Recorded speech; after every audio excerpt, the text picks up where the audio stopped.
What's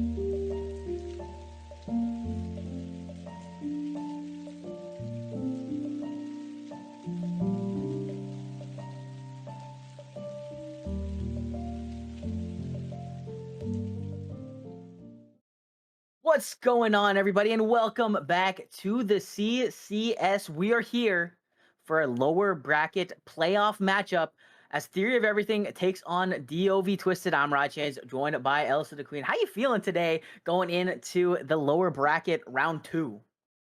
I am excited, Chains. I'm actually prefer to be here in the lower bracket because it's where the stakes are the absolute highest. It's win or go home for both of these teams. For DOV Twisted, they started out in that upper bracket last week, unfortunately lost in a, thrilling I believe it was a full 5 game series. Yeah, it was a, Yeah. that 2-3 against Syndicate Sean's fan club. So, that's a tough loss for them. I don't think they necessarily would have expected to be in this position this early on in playoffs. But here they are against this Theory of Everything team who really was completely untested after some series of unfortunate events last week for Gojo's Gym meant that Theory of Everything really only needed to win one game in that series, which they did in pretty spectacular fashion. So coming off of, I guess kind of a high point for Theory of Everything, and excited to see what they can do as the fifth seed coming in to challenge this big dog second seed in DOV Twisted.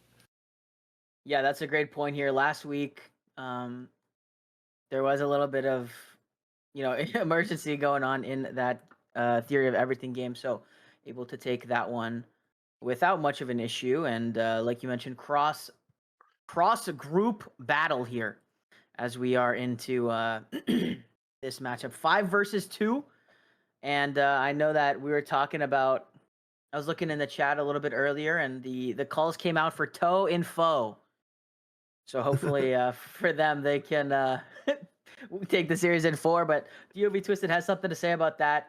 And we should be getting into draft here shortly. I know the players are in the lobby, but we are still working out a little bit of housekeeping duties. Okay. Yeah, I mean, and I am excited to see as we come into this matchup, one of the big things that we've talked about in just the game in general competitively right now is the bottom lane meta, kind of the big shift that we have seen towards mages in the bot lane, but also, kind of even expanding more than just those typical ranged mages. We've seen more of like the Silas in the bot lane, things like that. So I am anxious to see whether these teams are going to adapt to that meta.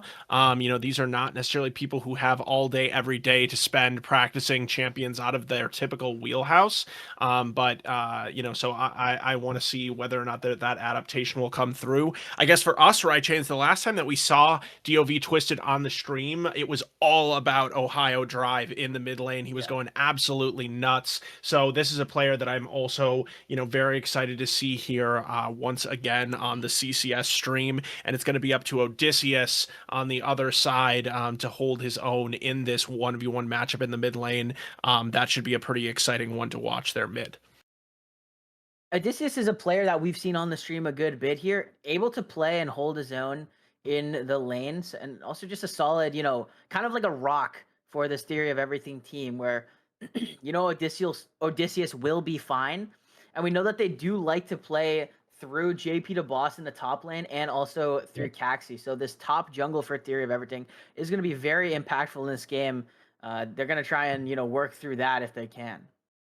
Definitely. I mean, and we saw that in that one kind of meaningful game last week for Theory of Everything. JP DeBoss had an unofficial pentakill on Mundo and was just absolutely unstoppable on that champion. So we'll see if that's something that he wants to pull out. I mean, I know that I saw some talk in the chat also earlier today from JP DeBoss praising himself about the number of picks that he's able to bring out. He said his own team isn't even aware of the number of picks that he's able to play, which I thought was kind of interesting because I feel like you would probably want your team to know all the picks that you're able to play. But hey, I mean, anything that keeps it exciting is good for me. So We, yeah.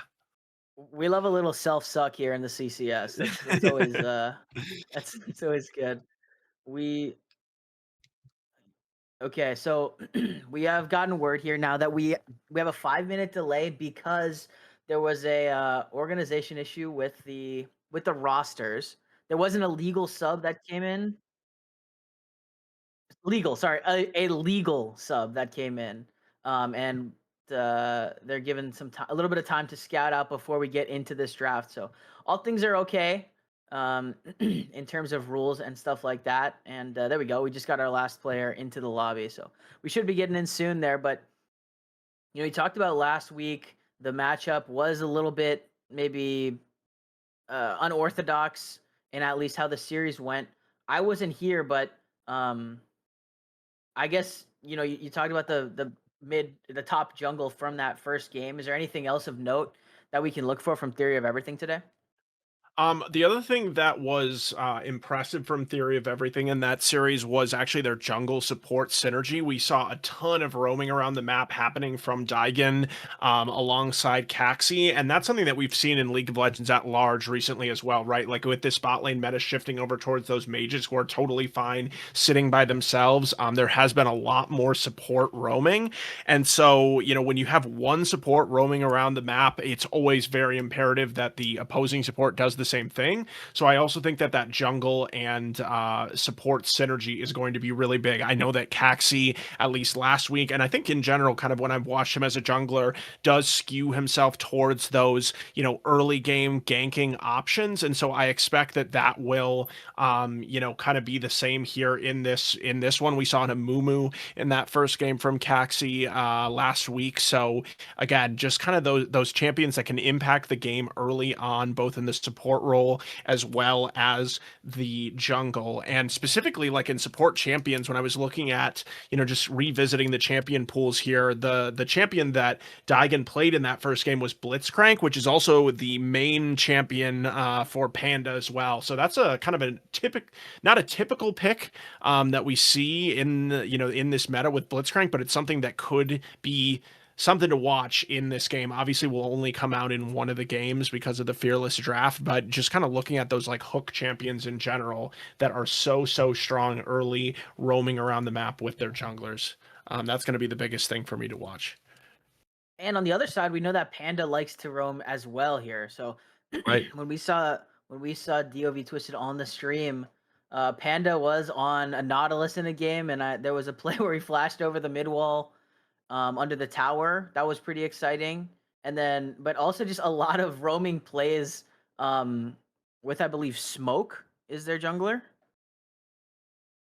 Yeah. Twisted. But I think that, or no, Smoke is No, the top Fate. Sorry, laner. Fate. Fate is the jungler, but that's what I was trying to take a look here. I believe based on the op.gg that the sub Oh, is it's coming in Trick for Room. jungle.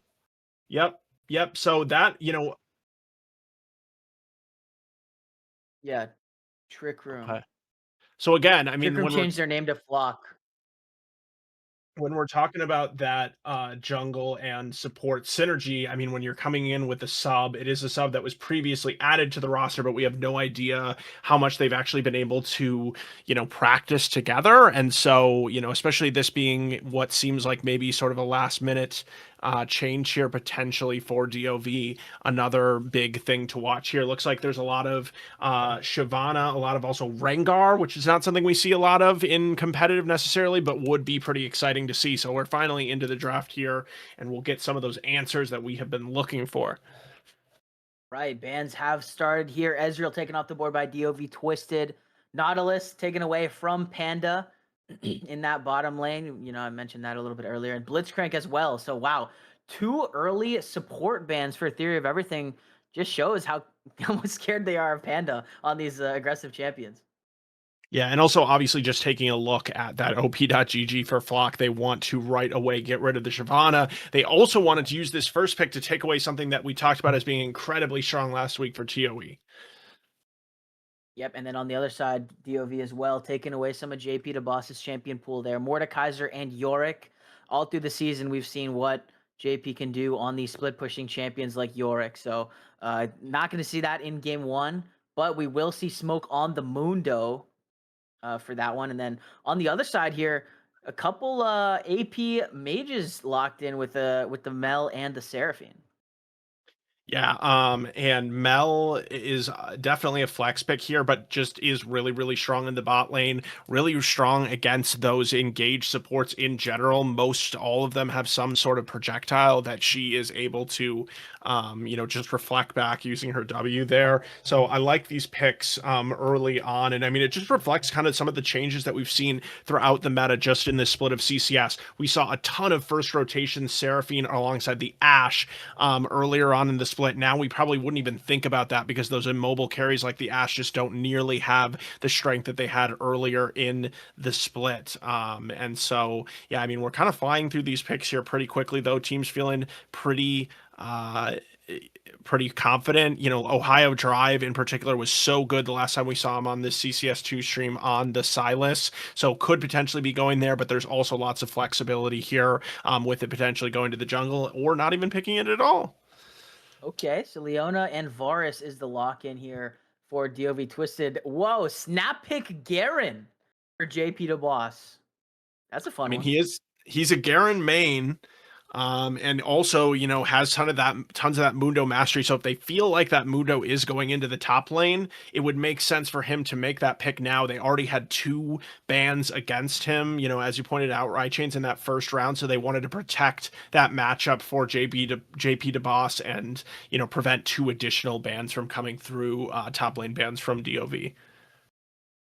And we are into the second round of bans here, looking to target junglers and potentially mid laners. So both both of those teams will look to ban out that Nocturne, the first taken off the board by Theory of Everything. Right now, Galio seems to be the hover here for DoV Twisted on their ban. And I think we've seen Odysseus play Galio I think so, yeah. on the stream. And but that will not be the case for today. Galio banned away. Yeah, one thing that comes to mind here is that there's a lot of really strong junglers still on the table here. We've seen a lot of jungle bans typically in CCS earlier on. Obviously, we've seen a couple now by Theory of Everything, but pretty much all of those like Xin Zhao, Jarvan, even Vi. These are all really strong ganking junglers that we've seen banned away very often. They're still up right now, and now you can see some of these junglers starting to be taken off the table with both teams realizing that that's the case. But still, just kind of those, those bread and butter sort of junglers like the Xin Zhao, like the Jarvan 4. We've seen those banned a lot. Those are still open. I would anticipate Caxi going with something in that direction here with this pick. Yeah. Yeah, definitely. And there you go. Just like you said, just like you drew it up. Xin Zhao, the lock-in for Caxi in the jungle, Theory of Everything, opting to take that away. Final two bans of the of the last phase was the Wukong and the Amumu. We saw Caxi play Amumu last week. Just a good, easy engaged champion to play. Easy go button for the team, and that makes it really nice to play. Xin Zhao, kind of more of that fighting style, wants to get active, get end early, and then we saw the Silas being hovered earlier in the draft, but this time DoV Twisted actually opts to lock it in. So Ohio Drive most likely going to be playing that Silas. We'll see what this last pick is. Oh, the Yone. Okay, Okay. Yeah, so I mean that Mundo in the must mean jungle, that maybe. yeah, I'm assuming that means Mundo will be moved over to the jungle. So I like what DoV did here. They wanted to deny another pick from JP to boss early on with this Mundo, but then obviously they weren't obligated to put it into the top lane. And Yone presents a much more complex matchup, I would imagine, for Garen than something like a Mundo, which Garen is not going to be particularly threatened by in lane. All right, but we've got a Nivea last pick here. Ooh, So I okay. assume that that's going to go mid lane. Um, and yeah, I mean, we always got to take stock here of the ultimate choices that Silas has to steal. Not necessarily the best. I mean, the Seraphine and the Mel, I guess, are both pretty good. I'm not sure exactly how the Mel one interacts, but the Seraphine one is definitely a good one for Silas to be able to steal. Outside of that, no ultimates that are like jumping off the page for me as far as him stealing. And I think it makes sense here with the Anivia, pick against the Silas should be able to shove him in as they get on in levels here. So I'm looking at the matchup right now, Yon versus Garen. It is a counter matchup. Yon does have the advantage there. Um, I'm personally not too familiar with Smoke. I see some people in the chat are doubting that Smoke can play the Yon. We'll have to see. You know, we don't know. We'll have to see what they say, but yeah, a Yeah, good point to mention the Silas ultis that Ohio Drive is going to be able to take here. I mean, it also could be a Silas jungle. That's also a possibility here, but we'll it's see. true. Yeah, that's a good point. They definitely could put the Yone into the mid lane, and Silas jungle. I don't see any reason why that would be impossible. I just assumed that the Yone matchup was better as you were kind of researching into. Yeah, I mean, when you look at the top champions for Smoke, Yone is not on that list. However, you'll see a lot of clips on social media of Yone missing most all of his abilities later on and still being able to just destroy people in 1v1s because he is kind of a bit of an overtuned champion as far as 1v1 matchups in general. So I'm not necessarily a huge doubter here. I would Okay. be feeling a little concerned. So I am in the draft. We have our first 3 picks. Smoke on the Mundo, Flock on the Silas, and Ohio Drive on the Yon. That's Okay. that's their immediate picks. So I believe they still can trade, but that's what we got so far. All right, yeah. I mean, I in general, I like. I mean, this is what League of Legends is right now. Even if it's not the bottom lane, there is so much flexibility between champions. At the very least, in this competitive environment, you get to know who you're going to go against when it's time to do your runes. So that's nice, as opposed to solo queue where you basically just have to give it your best guess and go from there. So. Yeah, I do like the trickeration, next level trickeration here in the drafting by DoV. Yeah, I would have liked to see Smoke kind of prove the haters wrong on this Yon, just because, why not, right? You got to ego check every once in a while. But I don't think we're going to be getting that as we are concluding on this draft here. Real quick, before we throw it to a break, we are still doing CCS Survival replays. We got some tech that allows us to watch and download replays even after client patches. All we need from you is to upload the raffle files of your match to hashtag Apollo Replays. Be sure to include all game replays and team size per game. Main goal of this is to have your matches on the CCS YouTube, so we'll all have access and the potential to watch all matches week over week instead of just streamed matches. Think your game's a banger? Upload it to Apollo Replays now. We're going to take a short break to get into this competitive integrity spectator delay, but we will be on to the Rift shortly for game number 1 of the lower bracket playoffs between DoV Twisted and Theory of Everything. Don't go anywhere.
we are on to the Rift for game number 1 between DoV Twisted and Theory of Everything. DoV Twisted on the blue side. We got Smoke on the Mundo in the top lane. Flock on Silas in the jungle. Ohio Drive on Yon in the mid lane. And 2.0 and Panda rounding it out with the Varus and the Leona in the bottom lane.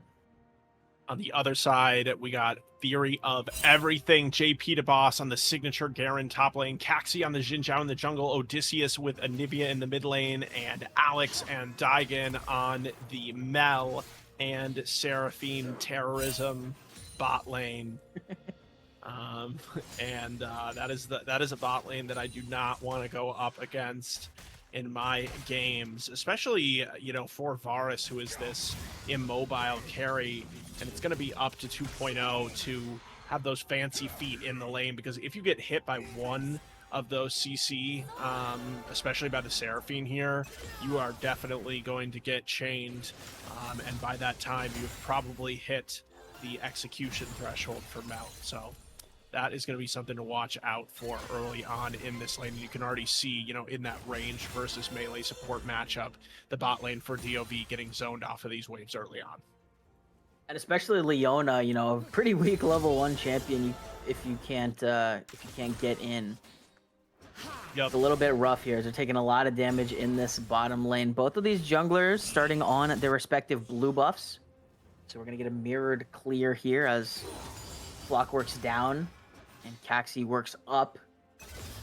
JP DeBoss and Smoke, a little bit of a level 1 scrap up there, and Garen with the passive is going to be able to get the better of that in the long term. But Ohio Drive, I think, going to spot out Caxi here on this on these Raptors. So DoV Twisted knows where the Theory of Everything jungler is. Yeah, and you talked about this early scrap here in the top lane, right, Chains, and I'm excited to watch this matchup just because, you know, as I said, JP DeBoss talked about how many mastery points last week he had, some number of millions of mastery points on Mundo.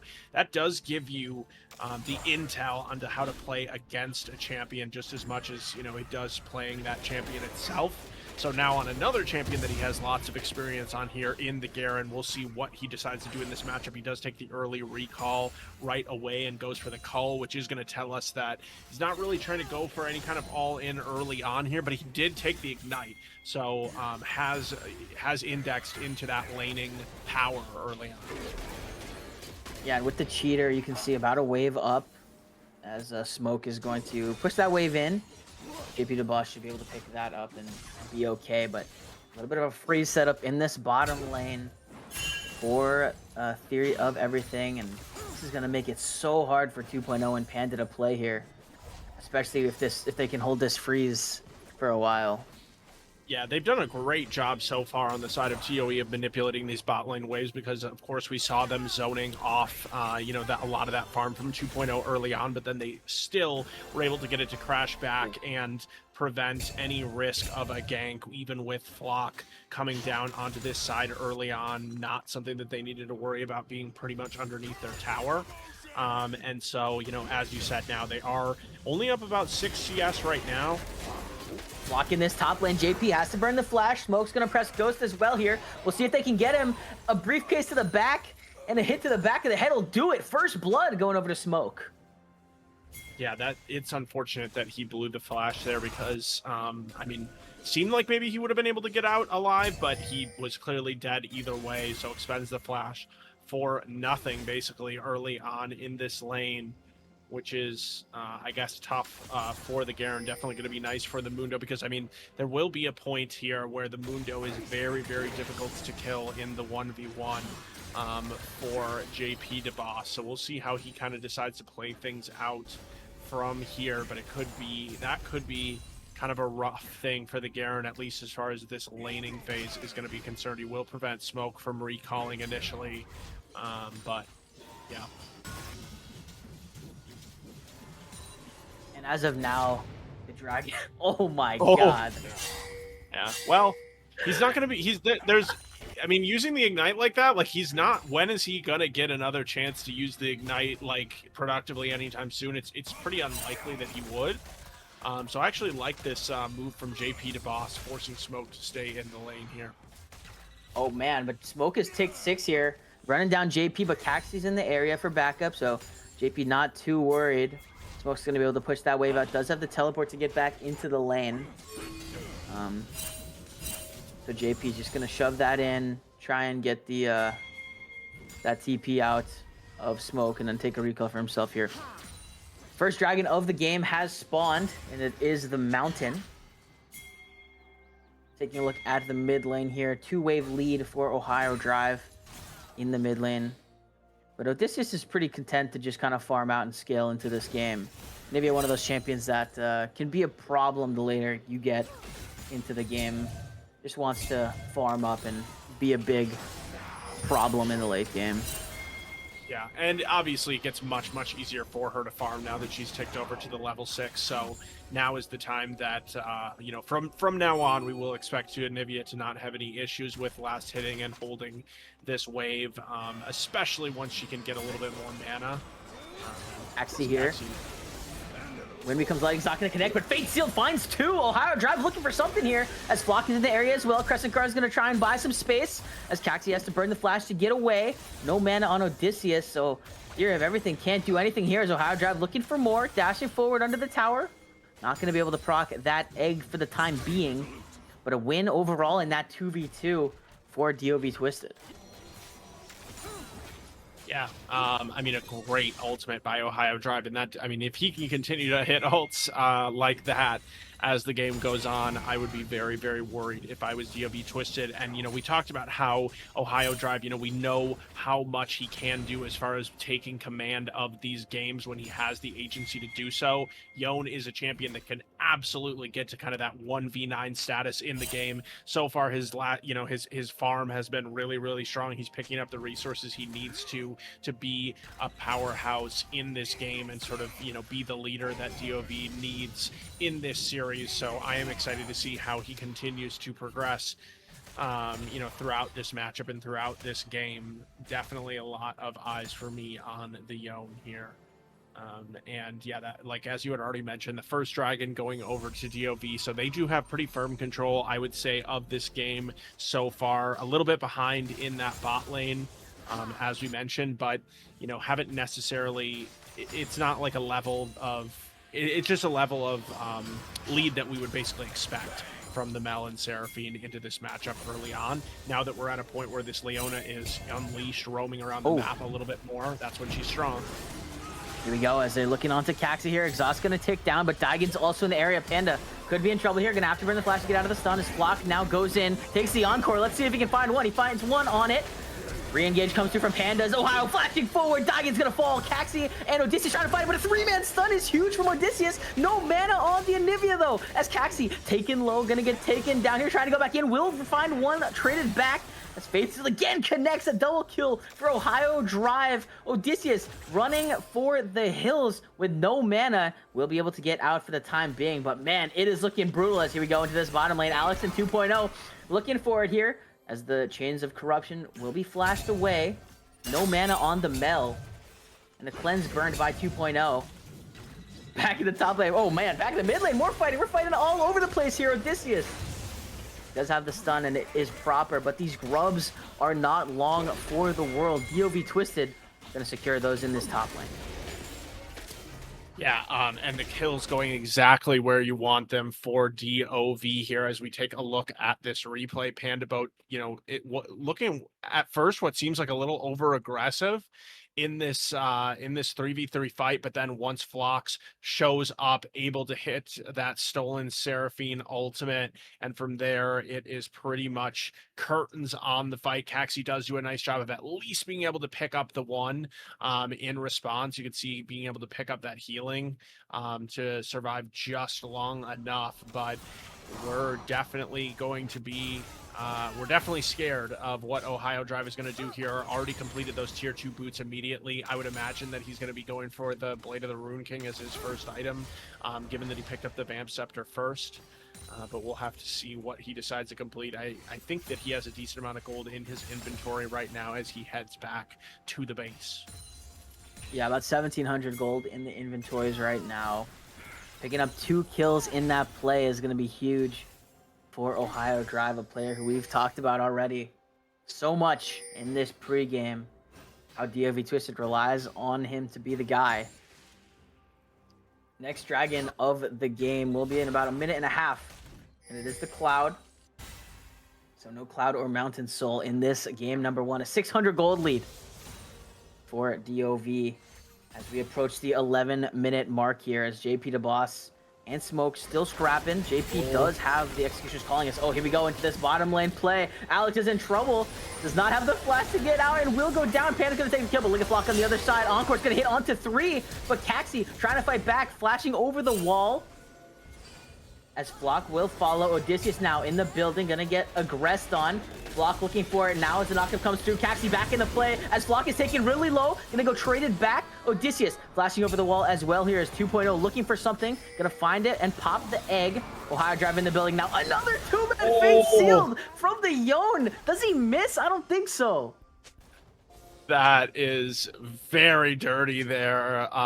Both of the kills do go over to 2.0, but it is Ohio Drive who was the one to enable that setup there. And it just wasn't a good fight for TOE from the beginning because of the fact that Daigen died or rather Alex died so early on, so that even when Caxi showed up, it didn't really end up mattering. It was always going to be outnumbered for Theory of Everything, and that could kind of be the fight that starts to break this open, because even though the bot lane for TOE had that early lead, we can see how vulnerable they can be in these all-ins and why Leona is a choice that can work. I mean, into this 2v2, you are sacrificing your early game, but then once you're able to get through that, your hard engage between all of these champions is brutal.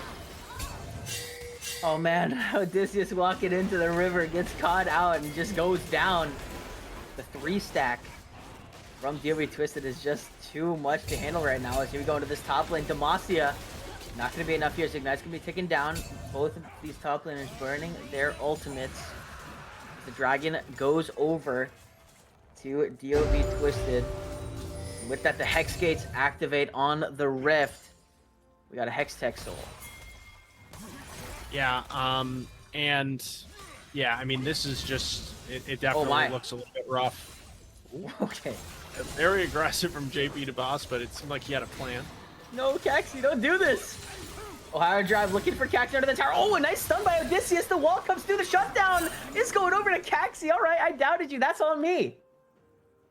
Yeah, he does have the his first item completed there for Caxi, so feeling confident in that, and it ended up working out fine. Ohio Drive definitely just getting a little bit over aggressive there, maybe not exactly knowing when Odysseus was going to make it back into the lane.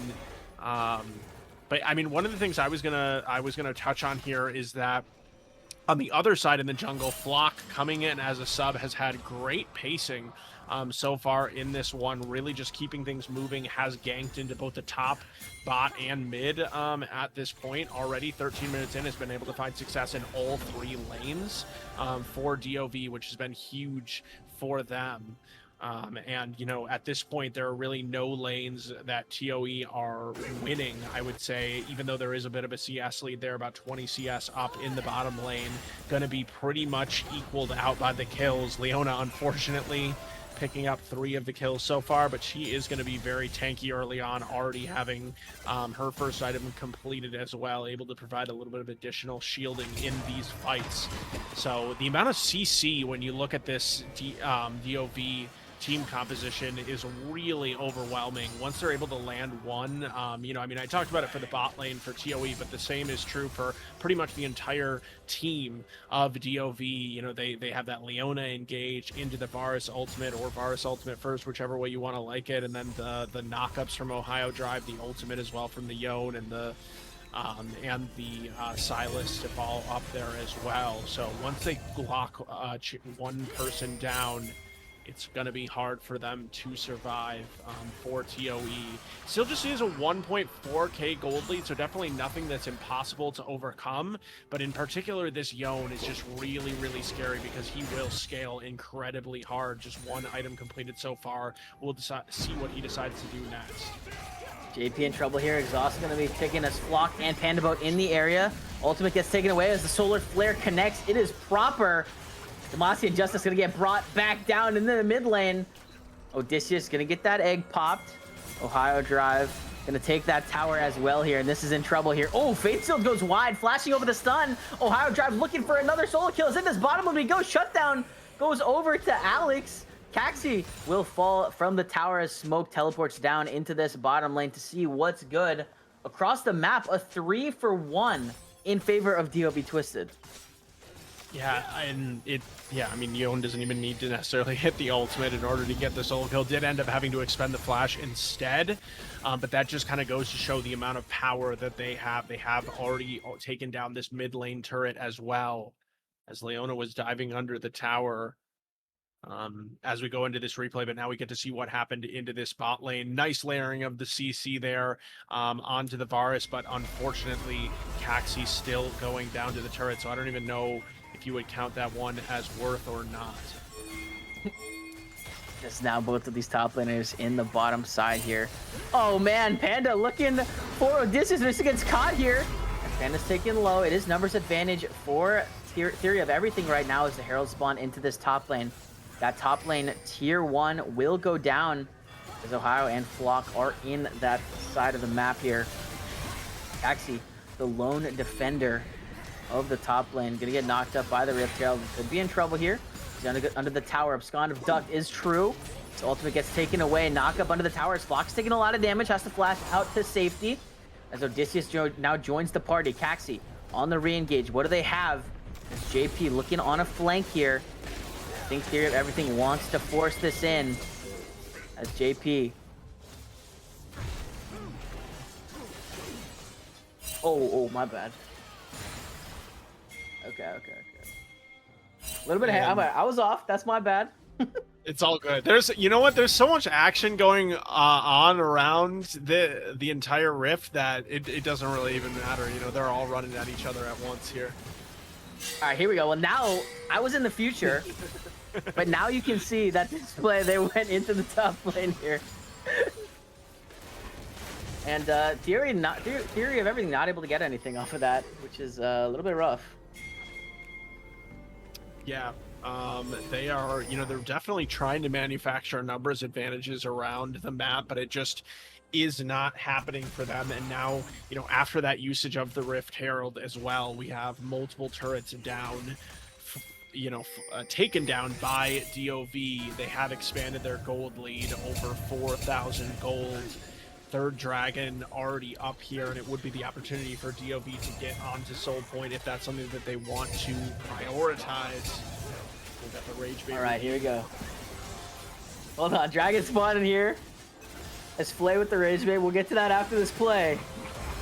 The dragon being started up. Encore's gonna hit onto 3 as Ohio Drive on the flank. The dragon goes down to DoV Twisted, and this fight looks a little bit bad. It's a 2-for-2 so far. Ohio Drive dealing so much damage. Foreman knock up on the backside as JP the boss now looking for 2.0. Gonna trade it back here.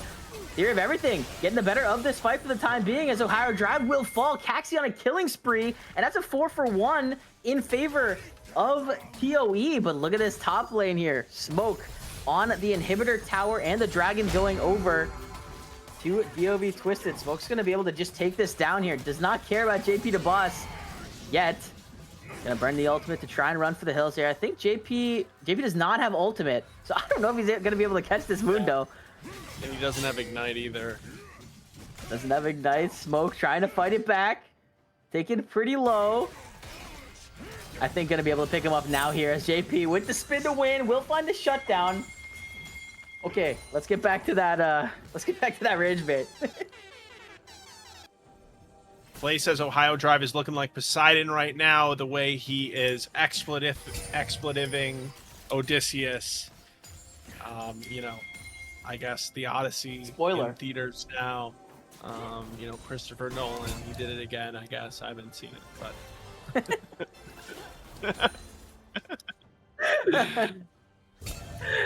Hey, I actually did see the Odyssey. I liked it. I'll be honest. I liked it.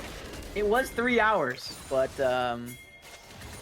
yeah, that's the that thing long that's to gotta me. stop me, honestly. I have a terrible attention span, so JP Oh. and Caxi now in this top lane, looking on Ohio Drive, gonna find the knockup. Fate's gonna get stopped here, and I think this is gonna be a dead Yone. And it is, and the kill goes over to Caxi. Yeah, this Xin Zhao is getting really fed.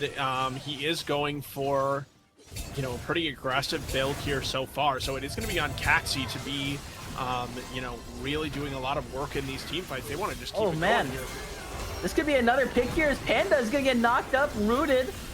Do they have the damage to kill the Leona? They do. As now Flock looking for the re-engage, not going to find it there. And that's just 2 free kills gifted over to Theory of Everything.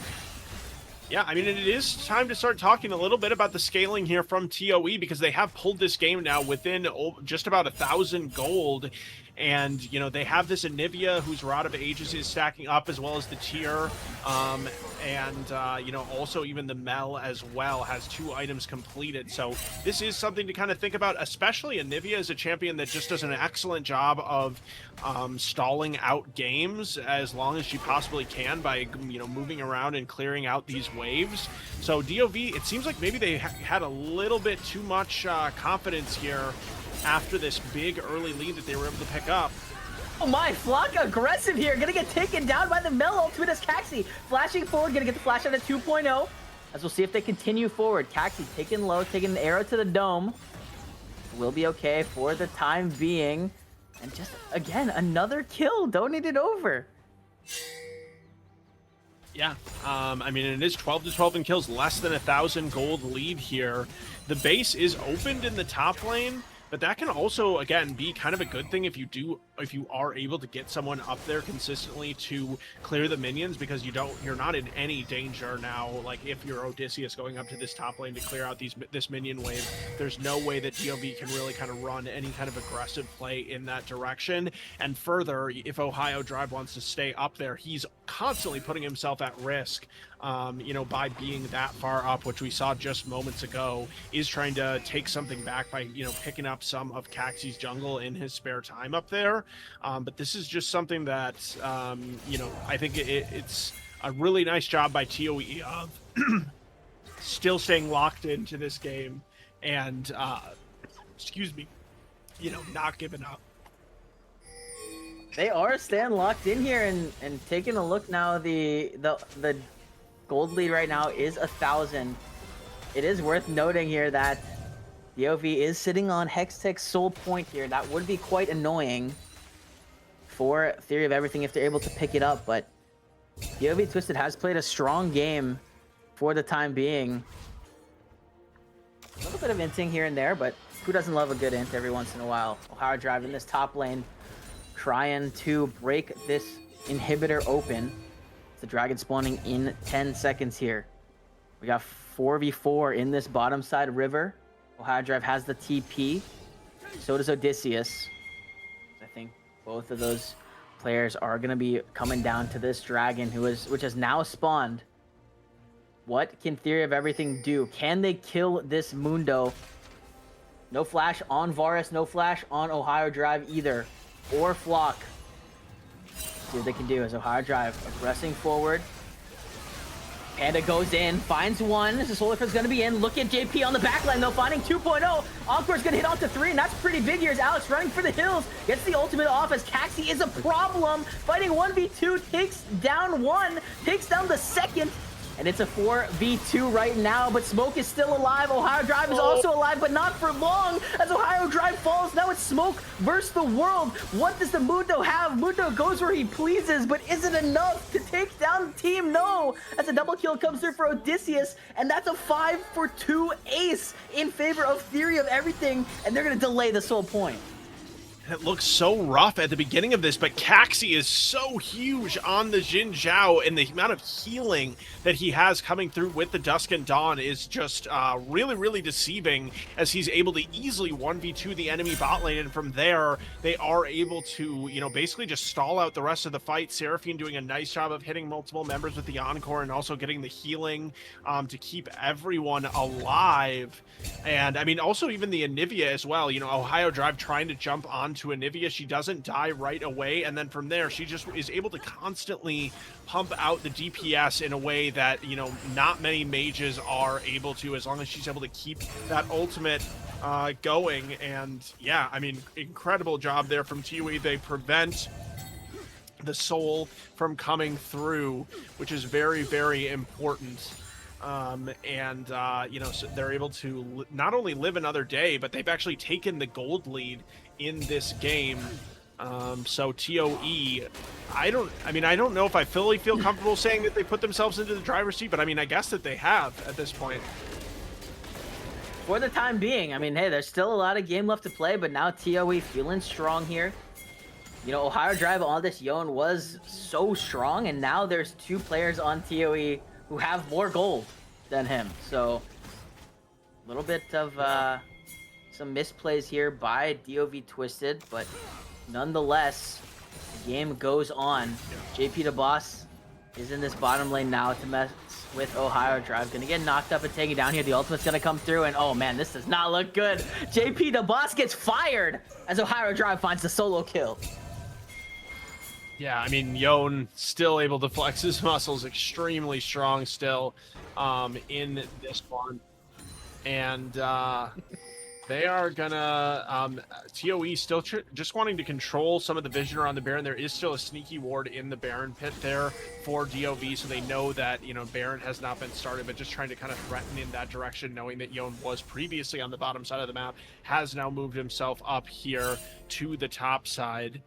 And I mean, both of these teams are just going to continue to dance around the Baron because it is the objective that is up, at least for now. 2 minutes and 45 seconds still before the next dragon is up. And remember, I mean, the other thing that's really important about these dragons is it's not just any dragon soul, it is the Hextech soul, which is, you know, often considered the strongest one. It can just be so punishing as far as being able to catch people and providing that extra bit of damage as well in a game where it, you know, it seems like the margins can be very, very close. So 27 minutes in, we've kind of gotten everything that we would want out of this game 1 so far. Both of these teams looking like they definitely deserve to be here in the second round of the playoffs here for the CCS. Neither one going down with a whisper for sure. And yeah, everybody just kind of trying. I think what's really going to be important now is the vision control as far as starting out these fights. Oh, they might have found Caxi here. Is the Crescent Guard gonna block a lot? Ohio Drive is on the flank, so this could be huge as Daigen is caught. Daigen goes down. Whoa, look at the damage traded back here as Alex doing work. Ohio Drive falls. Caxi still in the middle of the team as JP comes in, joins the party now, but not for long as he goes down. 2 for 1 so far in favor of DoV Twisted as Caxi has to limp away. So much damage here. That could have been so much worse for Theory of Everything. Yeah, the chain CC that they were able to do onto Ohio Drive to make sure that he did go down was huge. You know, a great job by Odysseus of being able to land the stun here. He has, you know, he had a little bit of a rough stretch there at the beginning of this game, but has really come back strong from this point onward. And does have both of those mana items now, you know, fully stacked on the Anivia. So from here on out, can just continue to, you know, pick up that damage, just becomes stronger and stronger on this little bird. And looking at Mundo's build right now, still no magic, well, I guess it has the null magic mantle. The smallest magic resist item. But no completed magic resist items yet. Warmog's Titanic and you know, unlucky. Just picked up the Spectre Scowl, but you know, obviously going to be playing into maybe a Spear Visage. There is a lot of AP damage on Theory of Everything, so I think once those MR items come in, this Mundo's gonna be real hard to kill. Yeah, I mean, it does make it, like, kind of makes him even scarier in a way that he is already this tanky, even without fully completing a... Man, a lot of pings. Chain of Corruption finds one as we got to fight in. Oh, it's huge into the back line. Alex and Daigen taking to one. Alex and Daigen will both fall, but one traded back as 2.0 goes down. We're fighting on two different sides here. Odysseus in the middle of three, flashing over the wall. Will be able to get out, I think. Hand on the other side will also be able to get out here. Now the rest of the team looking to collapse further. Oh no, Odysseus not able to get out as Ohio Drive chases him down. JP the Boss and Caxi, the last two standing here. We'll see what they opt to do. I think they're just trying to run for the hills here.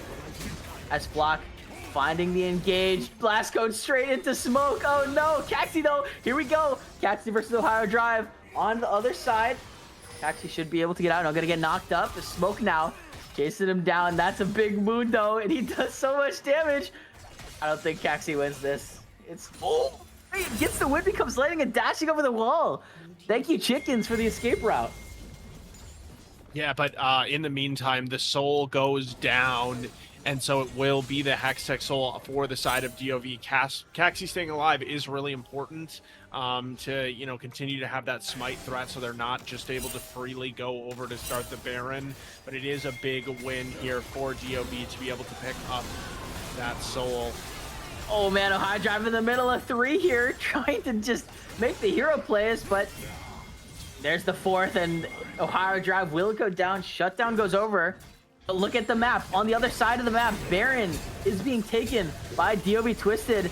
Alex and Odysseus are in the area. Let's see what they can do. Block is taken pretty low. Could go down here, but the Baron is secured. The smite is true. Let's see if Theory of Everything can get over here. The ramp. Encore. Gonna fall short just a little bit. And the Baron goes over in trade for Ohio Drive's life. Yeah, I mean, I would definitely call that worth it for DoV, especially since this is the one thing that makes it difficult for ToE to be able to clear the waves, is having that Baron buff, the Baron buff on the minions, giving them a bunch of additional magic resist, so that it's a little bit harder for the Mel and the Anivia to just be able to melt through them.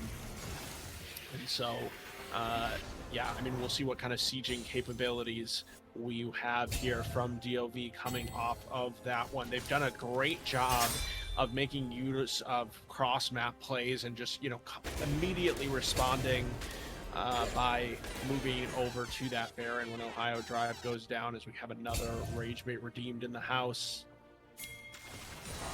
Random CCS Shark. JP saving TP for next game. It's okay. He's the boss. No. Oh no, Odysseus could get caught. Face shield goes wide as Caxi in the front line trying to buy some space. Daigen and Alex trying to deal some damage as Caxi now has to flash out to safety, but will go down. And with the Jungle for Theory of Everything dead, this does not look good for their chances here, as the Nexus Towers could be under siege here. Two Baroned up cannon minions in this top lane. The rest of the base is breaking. Bot lane inhibitor falls. So there's a 4v5 in the Theory of Everything base. The waves are crashing shortly here. And here we go. The Nexus Towers are under siege. Both of them under half HP. One should fall. The next one to follow suit. JP now looking for it. Gonna find one kill. Let's look at Ohio Drive on the backside of the fight, trying to find Odysseus. Will get pulled back, and the Nexus is under siege. Half HP, under half HP. And the Nexus will fall. DoV Twisted takes game one. DoV, they had firm control early on, and then they lost it a little bit. They slipped, but then they come back at the end looking as strong as ever. And it does look like a little bit of a team composition diff here at the end of the game, especially having this huge tank in the Mundo. It was really, really important for them in these fights as the game went on, and especially in the very end there, it just felt like they had the champions that they needed in order to go face forward into those last fights without any fear. Whereas if ToE made any missteps whatsoever, they just kind of started to drop like flies, and unfortunately those missteps were there at the end of the game. So huge step forward here for DoV to be able to take game one, and they put themselves in a good position in this series. We are going to take a short break before we get into the pick and ban of game number 2. So go get some water, get a snack. We'll be right back.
All right, and we are in for the draft for game number 2 here. The sides have been swapped.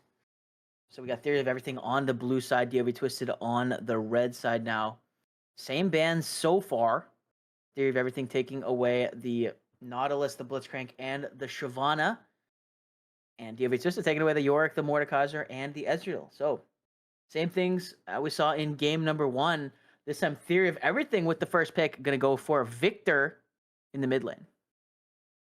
Yeah, and I mean, I anticipate that we definitely could see more mages in the bot lane here, especially with the Syndra now locked in reply. Both of those could be flexible between the mid lane as well as the bot lane. What I would really like to see as a change here for Theory of Everything is I want to see JP DeBoss on some kind of tank champion. Definitely not doubting his ability to pilot these more aggressive top laners, but I just think that seemed like it was a really big key to the game is like kind of the engage and face check ability of the team composition from DoV, and they're going to have that again here with the Ornn being locked in for smoke. But what that also does mean here is for Theory of Everything, like, it means that you could pretty much lock in any other tank on the other side and have a relatively safe matchup. I mean, Ornn, he is pretty strong in the 1v1, but you're not going to be afraid about like getting, solo killed over and over again by Ornn as long as you're playing sort of safe. So could we see a Scion here or something like Ooh. that from JP DeBoss? Malphite would also be in that same vein, but I do expect that one to go to Caxi in the jungle. It is one of his most played champions. It's something that we've seen Caxi play again Oh, in this league. And Cho'Gath, though, I mean, again, there is some flexibility here, but could very much see that Cho'Gath going into the top lane for JP to boss and give them the ability to be the ones, walking into these bushes or, in these fights, especially with that Malphite as well, gives you a lot of engage to start off these team fights. yeah, me personally, I like playing AP Cho'Gath in the bottom lane. I don't think that's what we're gonna get today, but it would be tight. I do think you're spitting though with the Cho'Gath into the top lane for JP. But okay, wait a minute, Olaf, the red 3 pick for DoV Twisted here, and right now, I mean Malphite able to stack up that armor and should be not too scared of the Olaf as the game goes on. Second Yeah. stage of bans. This also could be Syndra bot. Yep. Definitely could be. I mean, I think that it's very intentional to pick it that early on, and then not reveal the other champion that goes into that position because being on the red side, you can kind of almost have the ability to get 2 counter picks potentially here if you play your cards right.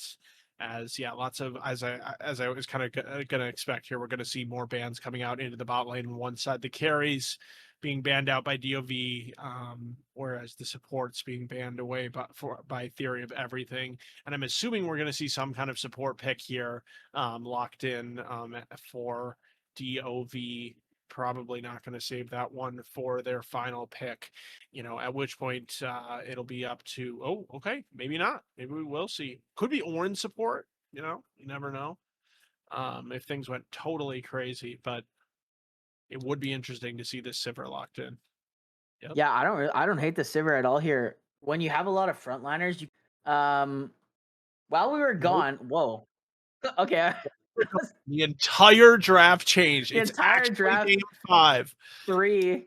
We've had so many drafts and so many games that now we got Ezreal picked and he was banned. He was banned and then he got picked. So I like to see that. Um, Okay, here we go. We're back. Jarvan, the lock in here. Man, this what? TOE comp is wild. Okay, and we don't know what the last lock-in was, I guess, for TOE. Okay, and it's Aurora. What is going on? What is the support? Is it Cho'Gath support? Like, Could be, yeah. Cho'Gath. Dude, it might be Cho'Gath, AP Cho'Gath bot. dude, That's what I it was could talking be. about. It could be, man.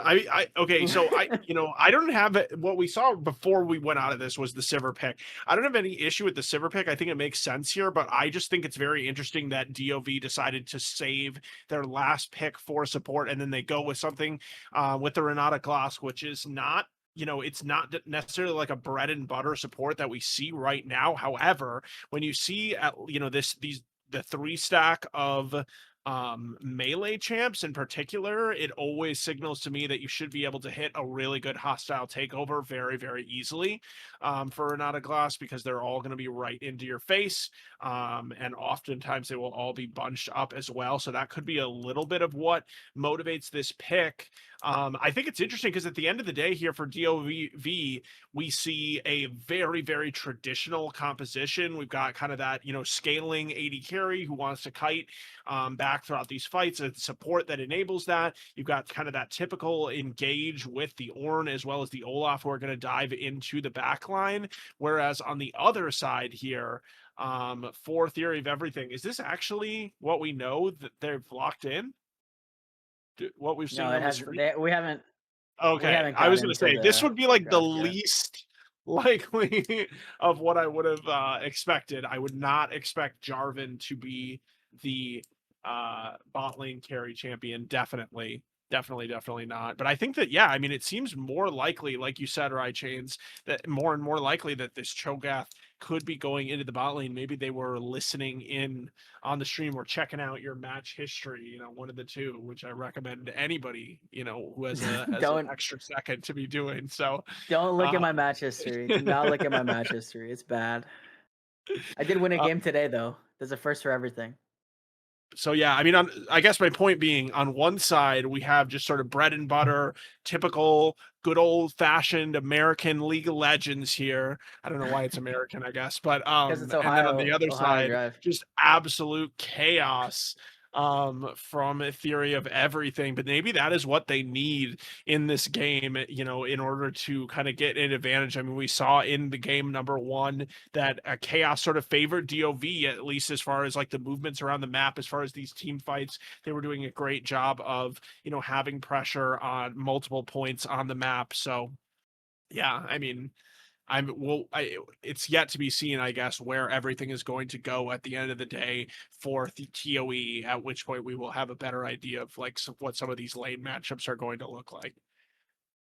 Yeah, we are going to get that shortly, but we're going to get into this competitive integrity spectator delay. Before we go, just want to give a quick shout out. Happy birthday to Pop Tart, our producer, and also Redacted. So make sure you guys get that. Make sure you wish them happy birthday in the chat, on Discord, anywhere you have contact with them. We're going to take a short break. We'll be on the riff for game 2 shortly.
Welcome to the Rift here for game number 2 between Theory of Everything and DoV Twisted. This time, Theory of Everything on the blue side with JP DeBoss on the Cho'Gath. In the top lane, Caxi on Malphite in the jungle, Odysseus on Aurora in the mid lane, and Alex and Daigen rounding it out with the Victor and the Jarvan in the bottom lane. And on the other side, we got a good old-fashioned, me-approved team composition from DoV. We got the Ornn in the top lane from Smoke, Flock in the jungle on the Olaf, Ohio Drive in the mid lane on the Syndra, 2.0 on the Sivir, and Panda Boat taking up the Renata Glass. And early wards here for both of the bot lanes, trying to keep safe here. And the Jarvan supports, as you verbally reacted to here, Rychains, is an interesting choice. I mean, I guess I can't remember all of the bans off the top of my head, but I just would imagine that there was some other choices for kind of engaged supports that would be higher on my personal tier list than the Jarvan. With that being said, I guess, kind of trying to make a case for the Jarvan. Jarvan is a champion that does do pretty well into the Sivir because you cannot spell shield away being stuck in the Cataclysm. So that could be a little bit of it. You've also got a lot of good combos with the Cataclysm on this team composition between, the Malphite ultimate, the Cho'Gath knockup, lots of things that Jarvan enables you to, land those very, very easily. I want to say that last week we saw this Victor bottom lane from ToE as well. So it's clearly something that they think of as being strong. As JP DeBoss and Smoke, they are battling it out here on these tanks. Every time we see these tanks, we say, oh, it just means that it's going to be this safe top lane matchup, but then they end up battling to the death, especially JP DeBoss, who just tends to be a very aggressive top laner in general, no matter what champion he is playing. So we'll keep an eye on the fighting between the two of them up there. But yeah, interesting matchup here. That was brutal. Alex with TCS -2. Little fighting in this bottom lane here. Flag and Drag gonna get spell shielded out. Ignite's gonna be ticking down here as the nice stun comes through. Daigen running for the hills, but 2.0 will find the first blood for DoV Twisted. Yeah, excellent handshake there from Panda Boat to be able to set up that up, and also 2.0. I mean, this is the weakness. If I was to make the point about why Jarvan is not good against Sivir, it is that the Flag and Drag is an extremely telegraphed ability for Sivir to be able to use her spell shield, and so we can see there, of course the damage does still come through, but without that knockup, it means that 2.0 is just able to easily step forward, finish off that kill. So a nice start for this in this 2v2 for DoV, in a 2v2 that I think that ToE should certainly be able to stay safe, and if they wanted to, they opted into that 2v2 and they end up going down. Oh, JP DeBoss now could be in trouble as Flock's in this top lane. Axe goes wide, no mana from Smoke. As wait a minute, now Smoke is getting aggressed on here, taking pretty low. Flash auto would be enough. Is minions enough? No. Smoke lives by the skin of his teeth in this top lane. Yeah, JP DeBoss getting really, really close. I like that he stays safe there. He could have maybe tried to flash forward, earlier on, but just thinks the better of it. Luckily for Smoke, he does have the teleport, so we'll be able to pick up the majority of this XP coming back to the lane. JP trying to make his life as difficult as possible with that rupture. Nice scatter the weak by Ohio Drive there to cancel out on the Daigen engage. Yeah, and this is Daigen's homeless this game. Yeah, it's another way that they have to just kind of prevent this Jarvan. Ooh. Engage the invade onto the Raptors, Caxi and Daigen. Right when I counted him out, he hits the Flag and Dragon. They find the kill. All right, he found the champion that cannot, so far, avoid getting knocked up by the Flag and Drag. Of course, once Olaf hits level 6, he will have the ability to deny that as well. But this is really nice for Caxi, not only picking up this early gold, but also just ticking over his XP closer to 6 as early as possible. As we know, Malphite not particularly useful especially as far as helping out the other lanes until he gets that level 6, but should be pretty close. Already has that blasting wand picked up, so we know that he's going to at least index a bit into the AP. We'll be interested to see here from Caxi how far in that direction he does decide to go. He does have the Hail of Blades mastery as well, so we'll be hitting pretty hard early on here. But with that, Flock doesn't waste any time after going into the death chamber, comes back and makes sure that they pick up that first dragon for DoV.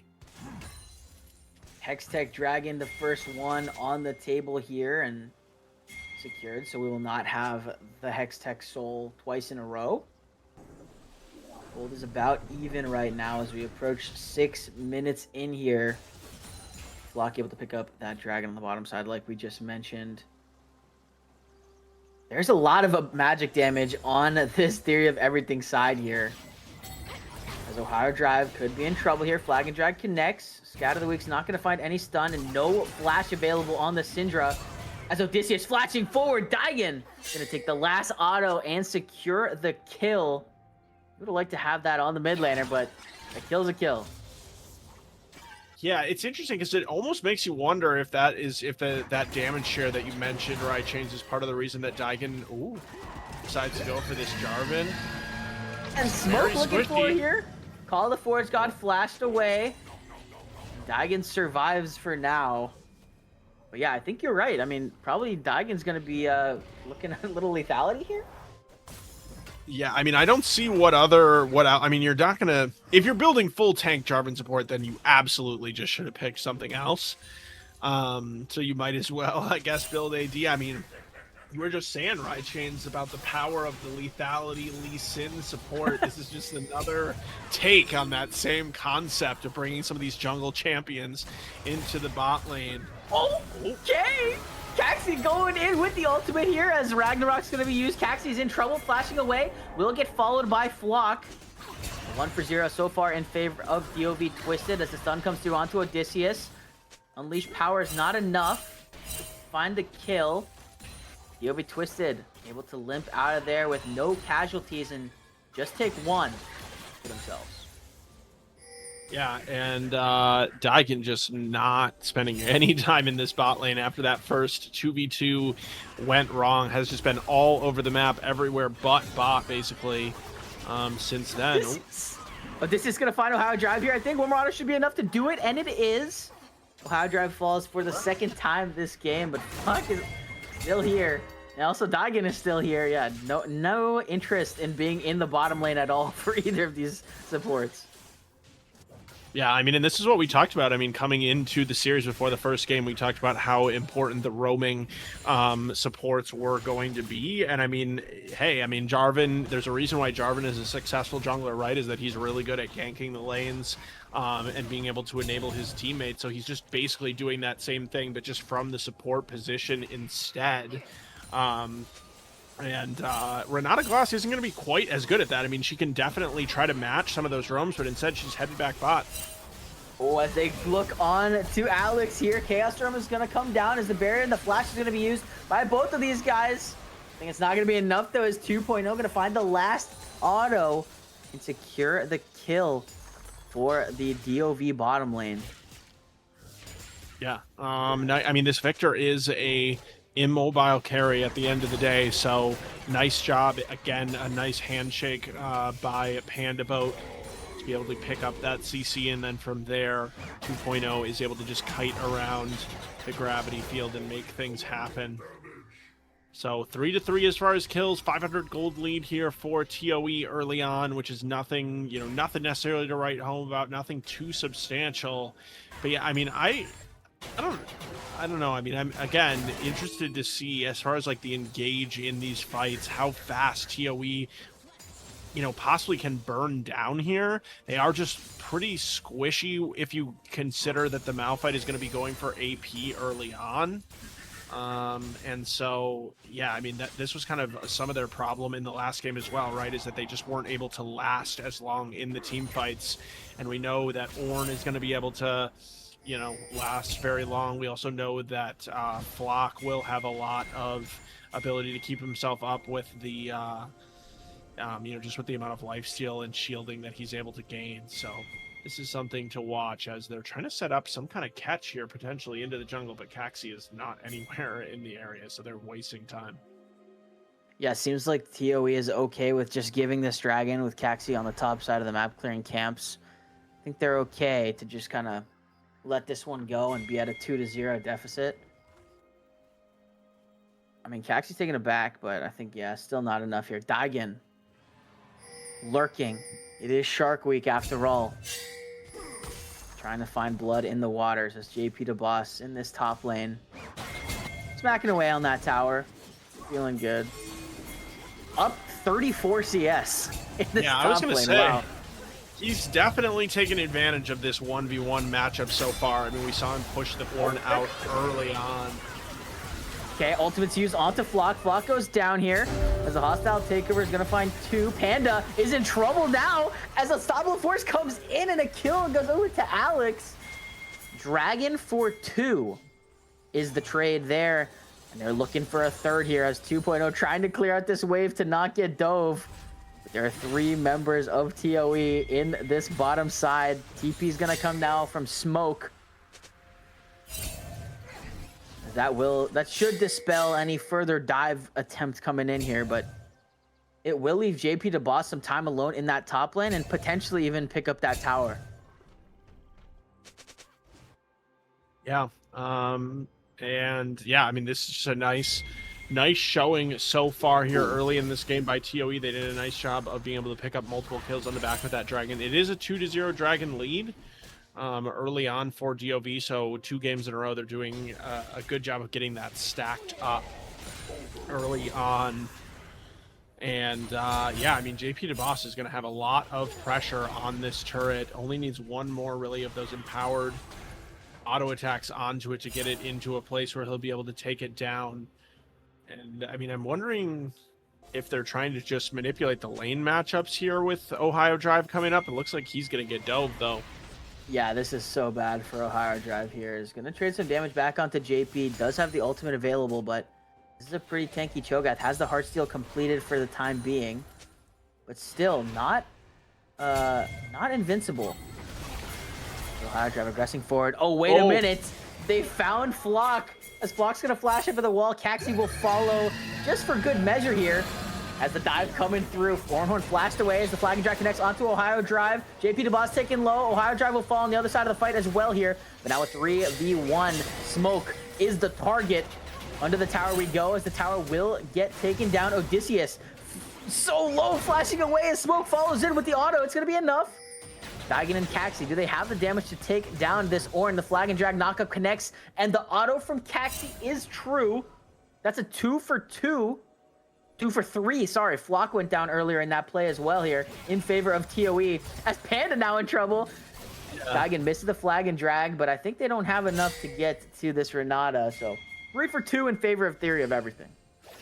Definitely was feeling a little bit worried for Renata there. She did not have enough damage to take down Daigen, so a smart idea to try to turn it back onto her, but they don't quite have what they need to be able to trade that kill back. Yeah, I mean, this is that was a rough play across the map for DoV. Definitely should not. I mean, I think they probably should have just left Ohio Drive to die up on that side instead of sending more members up there, because it did not end up resulting in anything good for the side of DoV, who you know, are now down about 2,000 gold here, 14 minutes in. And JP now able to come down into this bot lane to try to continue his siege. We haven't seen much, you know, it's been a while since we've seen 2.0 being in a position to do much on this Sivir. I think that she's probably happy with that, just continuing to try to farm up. Has completed the cull, first item already done here for the Sivir.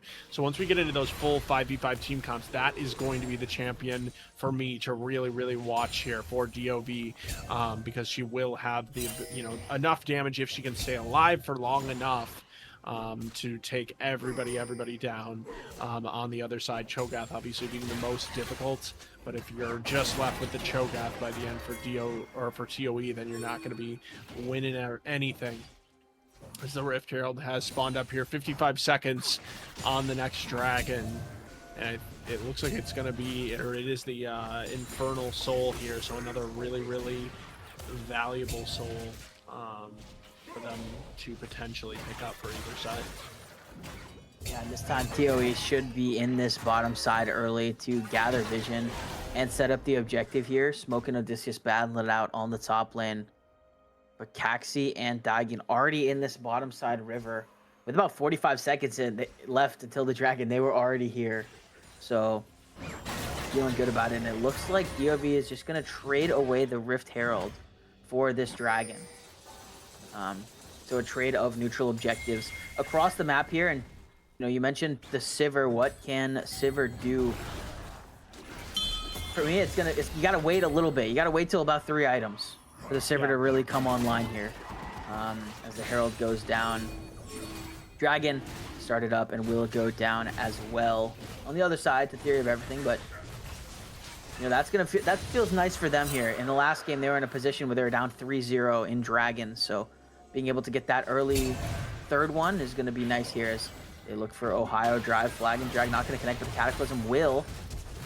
As Caxi going in, Daigen has to flash away to safety, but Caxi is on a killing spree onto Malphite. Now 4-1 and 2 as now Flock trying to find Daigen, who will just get out with the flag and drag, but we got a Dusk and Dawn Malphite with 4 kills.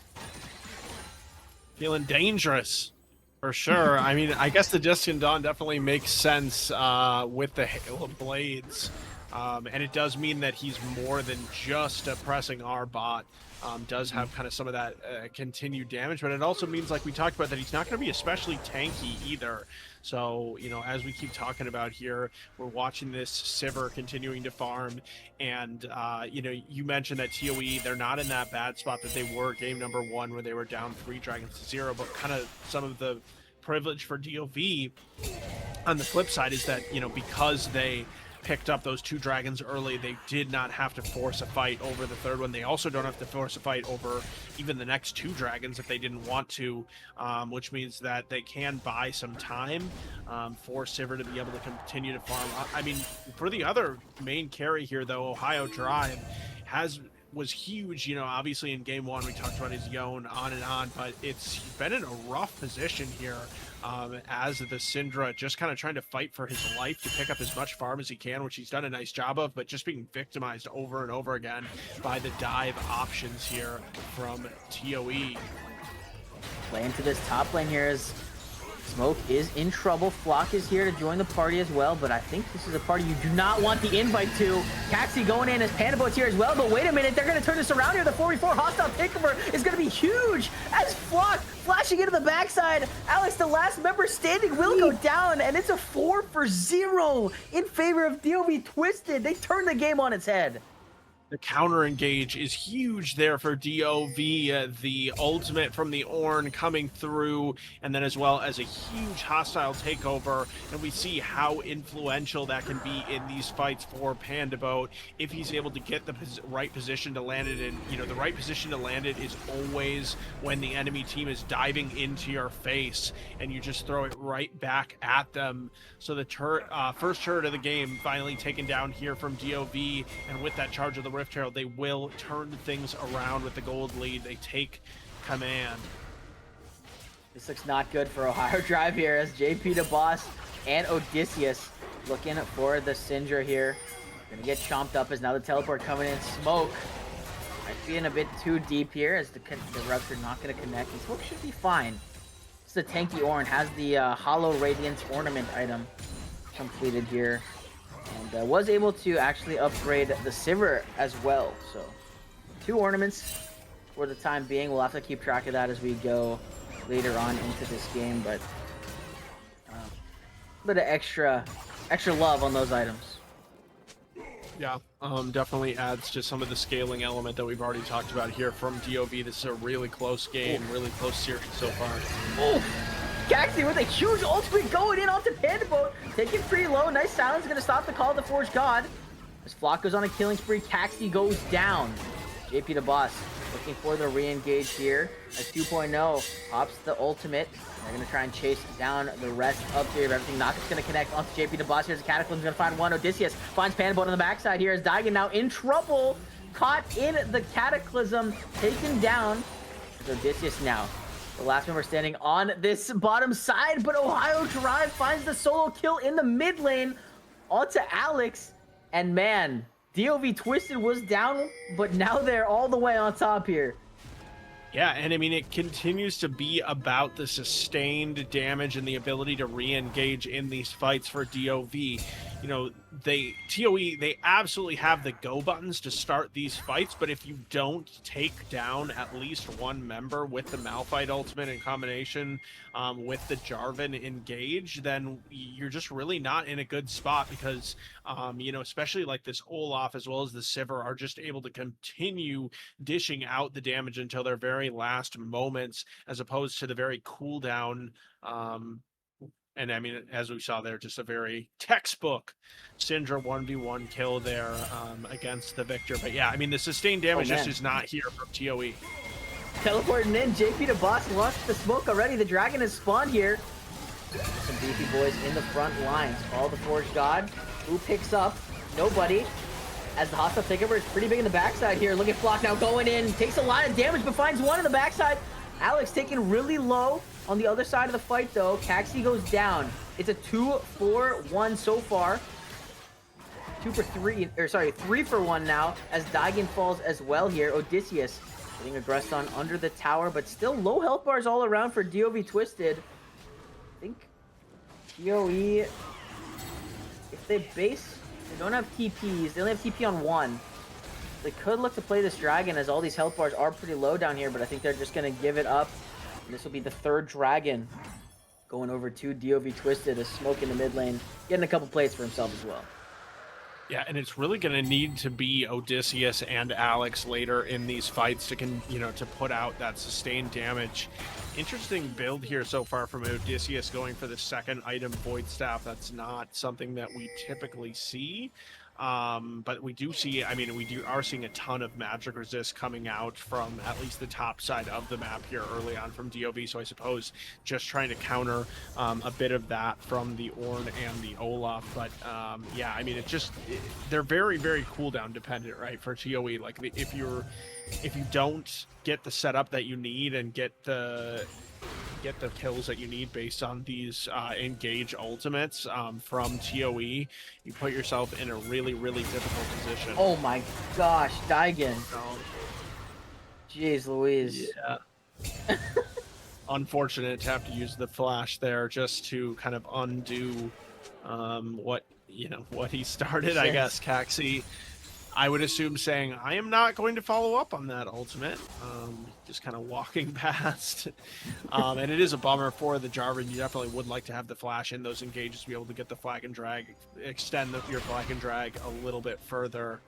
But yeah, maybe feeling a little bit desperate here now that they're 4K down 23 minutes into the game, and DoV is now again on the soul point for that really, really important Infernal Soul, which is something that ToE desperately wants, right? Like, they need the boost to their damage. It would be just insult to injury for it to go to the other side for DoV. But at this point, it looks like DoV probably will be in a commanding position to be able to get themselves that soul. As Ohio Drive, he's just hung on in this game. It's been rough. It's definitely felt frustrating for this Syndra at times. But just trying to do what he can to stay in it. ToE, though, they got to throw a curveball here. Burden up the Baron. This is a crazy call. Flock is in the area. They should know, yeah. They're onto this. DoV knows this is going on, and I respect the call. I mean, you just have no damage. You can never do this. Yeah, I mean, and the Victor was even out of mana there, so especially with Victor not having no mana, he does blow his ultimate. I mean, it's not that long of a cooldown necessarily, but DoV, they come into the area, they do clear out the vision, but they're not going to start it up. That would be a mistake at this point with the game still relatively close. They don't want to, they don't want to lose any of their health bars to anything other than the members of ToE, because if they're low, that's when ToE can potentially have, when they engage it from the Malphite and Jarvan, could result in one or more members dying right away. As Rage Made Redeemed coming in. We got can't sneak Baron from the team with Baron in its logo. That's true. That's true. They have a sixth sense. Random CCS Shark. Very good. Very insightful there. Pandaboat flashing in, not gonna find the Q. JP now in the middle of 4. Not quite where you want to be. Burning the flash for good measure as well. 2-man knockup. I think this is just delaying the inevitable here. So Ohio Drive's going to go on a killing spree now. Started 0-5, but 3 straight. Yeah, I mean, as we said, he's just hanging on. Did absorb a ton of pressure. I mean, whether or not it resulted in him dying, he had to give him that from Ohio Drive. Still, I mean, it's one thing to die, but it's another thing to then still stay relevant in the game and still, still be a threat, as we saw early, just, a few minutes ago, taking out Alex in the 1v1, and still able to provide a lot of that engage and disengage either way with the stun, with the scatter of the weak. So, I mean, it feels like DoV is very much in control of this. 40 seconds until that potential soul dragon comes up, and then that's the point here where DoV puts themselves in the classic position where they can kind of choose between the objectives, right? I mean, obviously they don't want to just give away the dragon to ToE for free, but they can afford to give away that dragon, whereas ToE, they have to be able to contest that. They have to be able to contest the Baron. Stretches you thin across the map, and it's going to be important for DoV here to be able to, control the vision, control the placement of their members, so that they can take advantage of that positioning that they've been able to put themselves in. Here we go. Call the Forge God. No one picks up. Smoke's gonna get stunned. Is looking on the backside. Ohio Drive. Unleash power. Finds the one shot off to Odysseus. Is now Flock in the middle of the team, causing damage. Daigen will fall. And Caxi is the next one on the table. Double kill as Flock continues forward, flashing in, trying to find Alex. A triple kill for the Olaf. JP the Boss, the last member of ToE, standing, and it's not for long as he's gonna go down as well. An ace. 5-0 in favor of DoV Twisted, and they're going to be looking to push down this mid lane. The tier 2 tower falls. The inhibitor tower is on the table next, and I think they might, they probably don't have time to full end, but they're going to be able to pick up that Infernal Soul, and they're going to be in full control of this game. Yeah, it's really their DoV's game to lose at this point. They go up 8k gold. Like you said, they pick up the Infernal Soul. Gonna be able to pick up the inhibitor turret there in the mid lane as well. And the engage, absolutely huge there, even though the Call of the Forge God did not land. All the rest of it does. I mean, Ohio Drive over on the side, soloing out members, and then, from there, it's just the Olaf rampaging through everybody, just feeling really, really unstoppable at this point. I mean, and yeah, I mean, for the Olaf too, being able to index into the one, only having to index, I guess, into the magic resist, not really needing to worry about building any armor is super, super key for this champion, who can then pretty much just stack up more and more magic resist, and it just means, I mean, Jarvan is never going to have the damage solo to be able to take him out, and he had so much sustain then from there.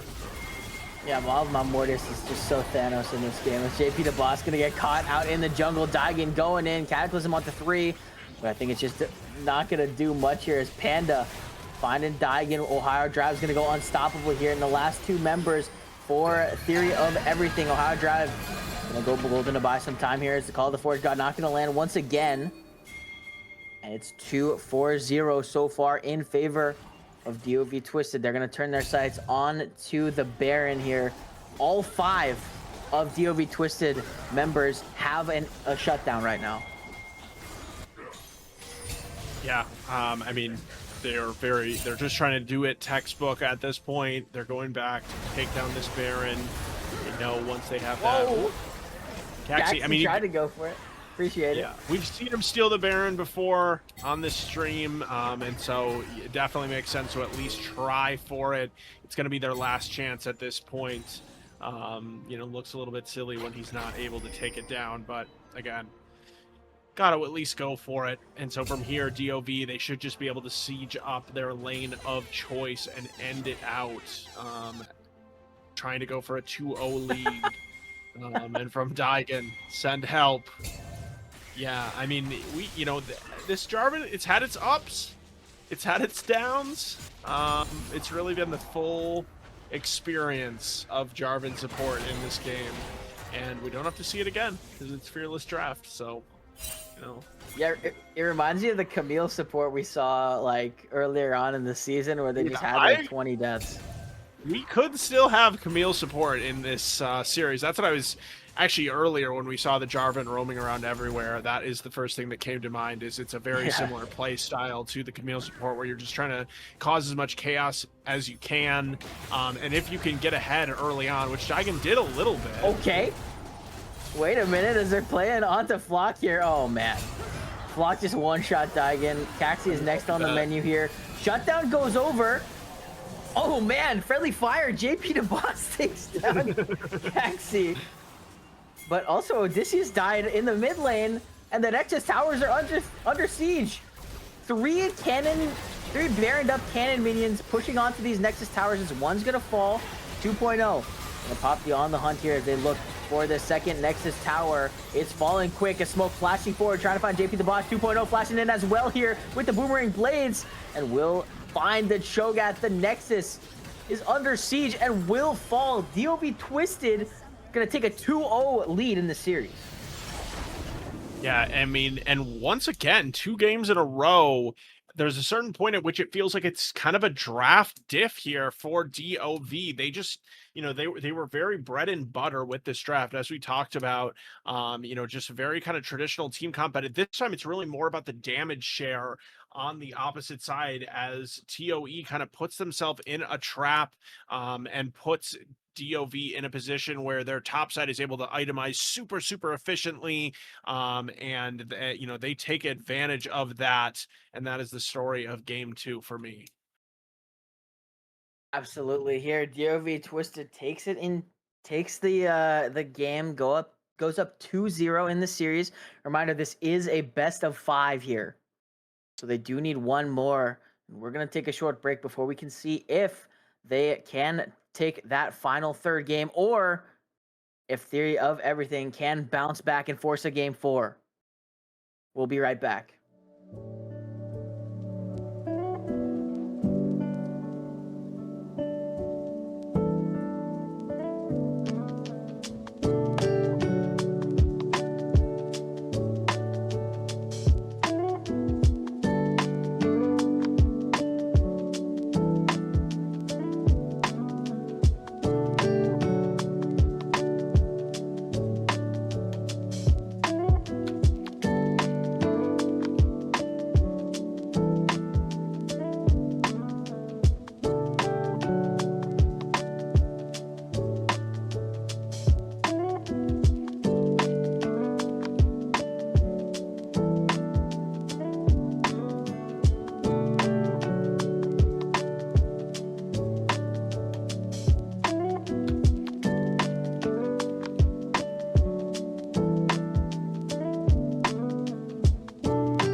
We are back for the pick and the ban of game number 3 here.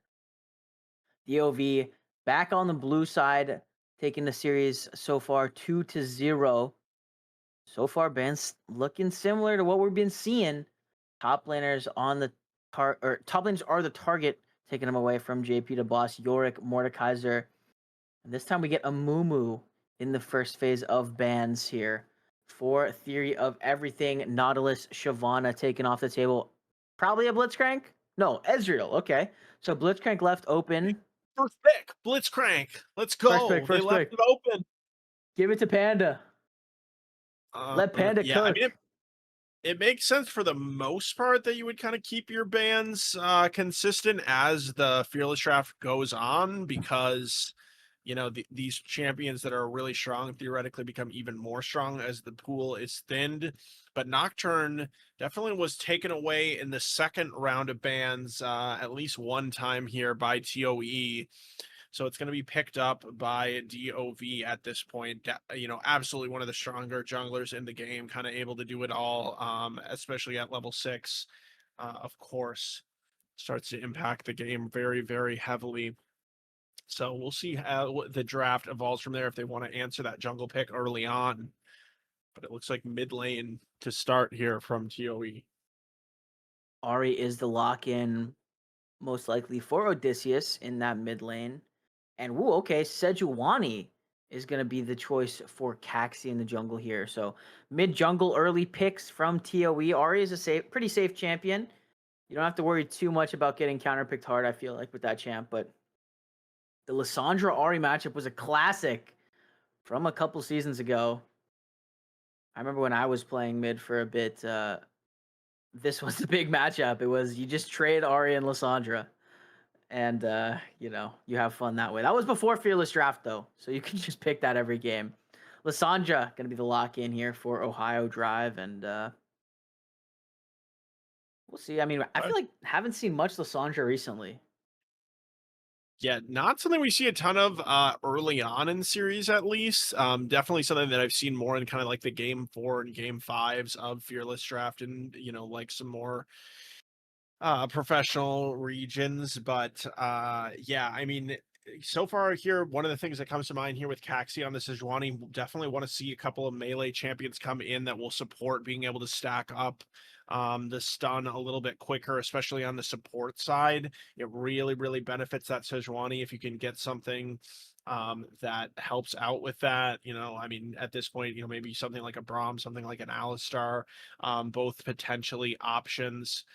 Tom Kench, another good one, although the end of that also could potentially be something that it could be flexed into the top lane as well for JP DeBoss, depending on what they want to do.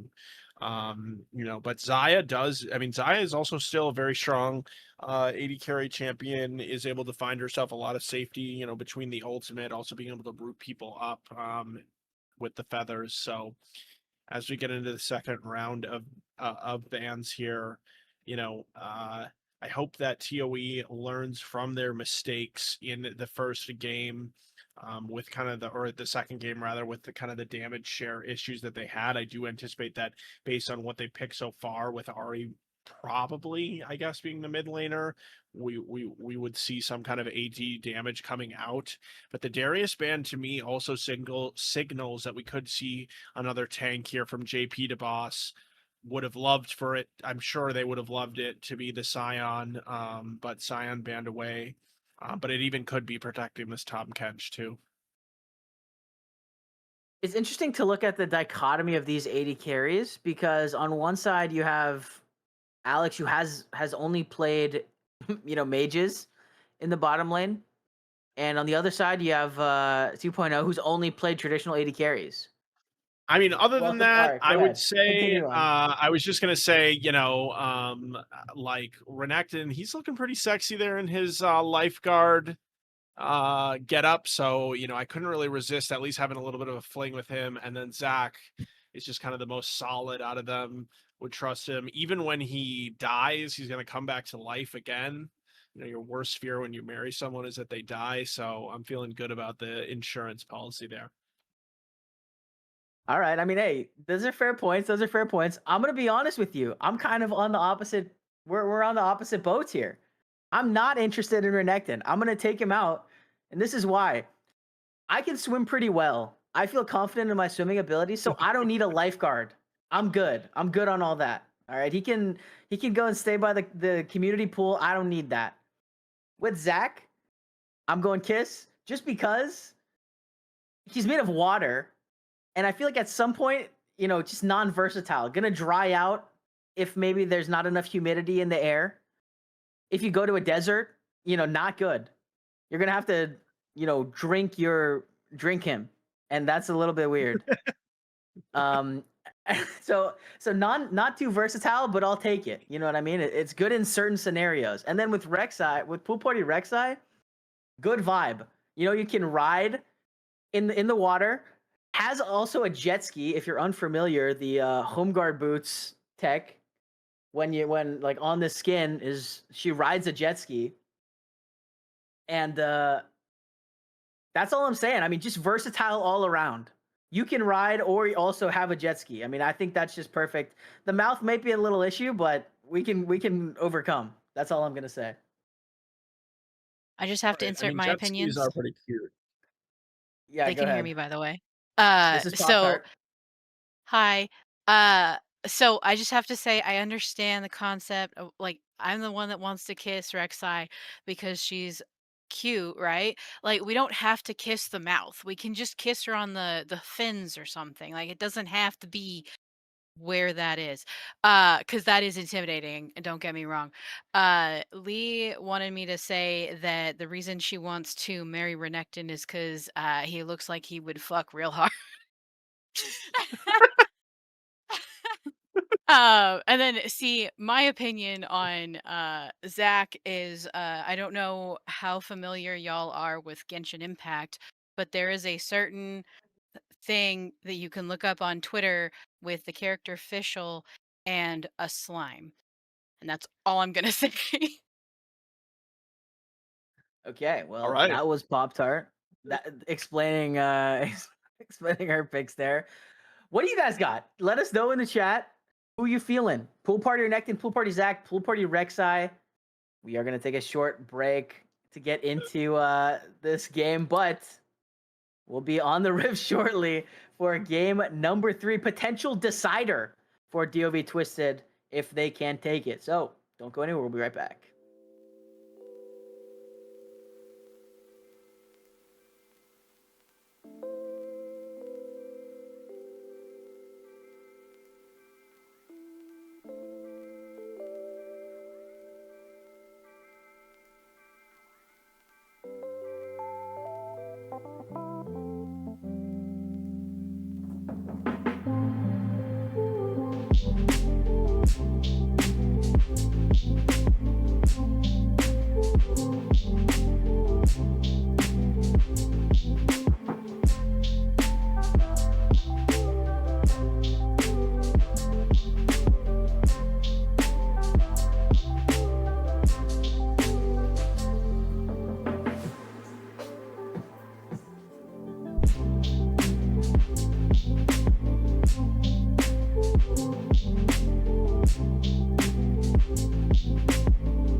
And we are on to the Rift for game number 3 between DoV Twisted and Theory of Everything. DoV back on the blue side here with Smoke on set in the top lane, Flock on Nocturne in the jungle, Hard Drive on the Sancho in the mid lane in 2.0. Panda Boat rounds it out with the Xayah and the Blitzcrank. Here we go. A little bit of invade coming in as Flock. Is the turret going to get knocked up? Caxi flashing over the wall, but I think there's nothing left there. I like the aggression, but maybe just a little bit over-aggressive. Yeah, nothing comes of it, but on the other side for ToE, they've got GP to boss in the top lane on this Warwick, Caxi in the jungle, of course, on the Sejuani, Odysseus in the mid lane on the Ziggs, Alex on the Ahri in the bot lane, and then Daigen on the Tom Kench in the support role. And of course, they did have to throw a curveball at us, Sarai Chains, because I really expected, this Ziggs is... Oh, wow. One of the most traditional of the AP bot laners. We've seen him across many seasons, even when AP bot laners aren't really a thing. We often see that Ziggs into the bot lane, but they don't do that. They instead want to send the Ziggs into the mid lane. I don't know if it's about the individual matchups here or not, but also these junglers in an interesting position here as Nocturne, or rather Caxi, went for the kind of trying to look for an invade there. Maybe just getting some vision, I guess, and then backing out. Early level 2, Alex is hit, taking pretty low. Ignite's gonna be ticking. Not gonna be enough though, as no summoner spells burned from ToE. Panda with a rage bait. 4 bans for this. Still gets his Blitzcrank for game number 3. We're waiting Shout out for Panda's it. having a good series. Yeah.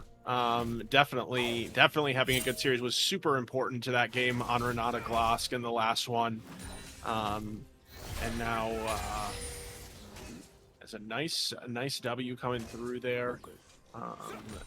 Big damage in the center of that haymaker, of course, for Smoke. And these top laners, I mean, we've seen now a couple of games where we saw some tank action. At least on one side or the other. Now we've got 2 of these fighter champions, and you know that it's going to get real, especially with Warwick. He's got the barrier. Oh My gosh, both are one. Ignite from the grave finds JP the boss, and so top laners trade kills there. Early executioners coming out from Smoke off of that kill, and Flock in this bottom lane. I think Panda's 2 for 2 on hooks so far. We gotta track the hook. Yeah, I mean, just as we talked about how these top laners are going to be fighting it out, that happens. It is, of course, I believe the first blood went to Smoke, which means he got a little bit more money out of it, but also the way that the wave ended up stacking up was unfortunate for this set. It did end up, is definitely going to end up benefiting JP DeBoss, who has already had a little bit of a CS lead. And that will just get even stronger here as Caxi's arrived. Oh, man, this is so bad for Smoke here. Does have the flash, though. Gonna get stunned up. What does the Haymaker have? Not even gonna be used as JP the boss finds the kill there. And now, all of a sudden, this Warwick is feeling real good. And the wave is nice, too. Man, this is not good.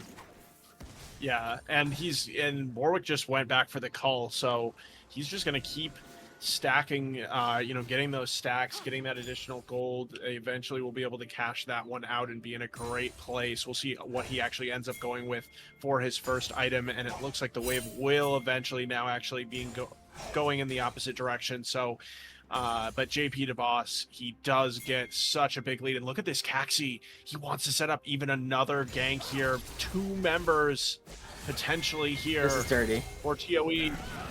This is so dirty here as they are giving. Oh, the flash Haymaker comes through from Smoke, but Daigen and Caxi are here. The exhaust is going to be used just for good measure, and Smoke will fall. Caxi securing the last hit on that one, but gonna get the wave to crash in, and this is going to be a lot missed from Smoke here. Daigen's going to take the play just for good measure as well. A little bit of a tip for that gank. Yeah, and here's Panda. Oh man, Panda in the mid lane. Here we go. As Odysseus now in trouble, gonna use the satchel. Oh, flashes away from the hook. Panda. This is the first hook. Yeah, Odysseus need to play that out perfectly in order to get away. Really smart to not use the flash early. Otherwise, you know, Panda still would have had that hook up. Panda using his own flash to be able to get in there and use the knock up first. But yeah, one of the things that's really annoying, like looking at this matchup from the set perspective, is if you use the fear correctly by Warwick, it really makes it hard for Smoke to be able to hit good haymakers, because right when he gets that stacked up, oh, Early level 6 from JP because of the XP advantage. Gonna find another solo kill in this lane here. The wolves are howling. It's a full moon. definitely. He's already got the Tiamat completed.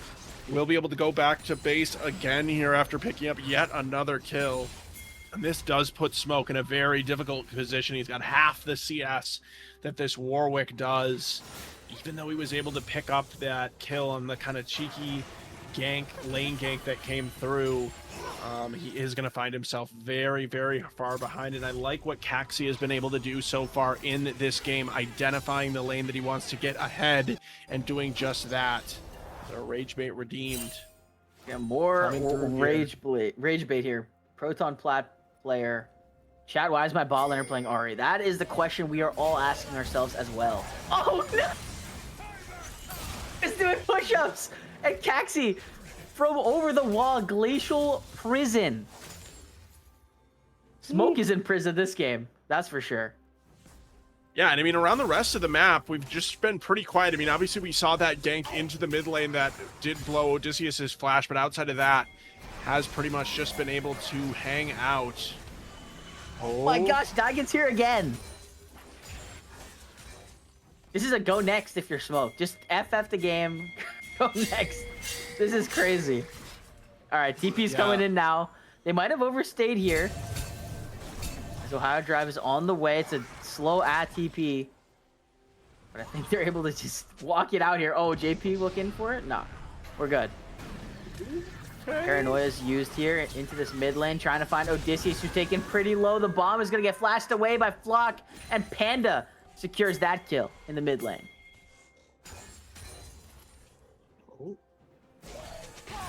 Oh man, JP in the 1v2 again here. Gonna get Frozen Tombed this time. Use the ultimate to get away, and I think that's gonna be enough. Flashing forward, Ohio Drive. Oh no! Showstopper smacks Caxi down into JP. Friendly fire, and JP goes down. Yeah, I mean, nice work there from Smoke to be able to at least get something out of it as we see this replay. Yeah, Smoke Push-ups. feels bad. It feels bad when if the jungler wasn't over the wall, then you know, you're good to just do your little workout. But yeah, but you know, now after this last play, I mean, you do have to give credit to Smoke for, you know, trying to make something out of what he is given, and has at least been able to, by the skin of his teeth, pick up another kill. So he has, you know, he hasn't really been able to farm the minions, but he has been able to farm the enemy champions a little bit, as this Warwick, you know, the 3 deaths early on, but still feeling very, very strong for JP to boss. And I think the question will be, oh, Daigen, what Daigen. Whoa. Whoa, check the PayPal. Tried to hold the wave, but didn't know that Panda was there. Okay, but even if Panda wasn't there, I feel like he was in kind of a rough spot, because he could get rooted by when he tries to, you know, use his W to get out of there. So that is definitely rough, as Warwick is moving into farming in between the turrets mode here, proxying it up, which he has the privilege of doing, being this far up so far in this lane. It also gives him a nice opportunity to recall, but Panda. They're gonna find him here, as this is a 1v2. Ignite's gonna be ticking down here. Nice fear. Haymaker flashing forward. Smoke finds the kill onto JP. I'm sure that one felt good. Yeah, it seems like JP maybe was trying to rely on the fact that he had his ultimate available to get him out of that one, but once there's 2 members involved, especially with the amount of displacement that Blitzcrank is able to bring, it does not work. So we're going to see a replay of this one, played out very, very well here by Smoke. Who does get feared away. We talked about how that Warwick, the E can be really, really annoying in that regard, but you can use the flash to reset it, and is in a much better position. Okay, here we go. As they're looking onto Ohio Drive, the ultimates combo, but a nice satchel charge is going to get Odysseus out to safety there. That was so close to being destructive.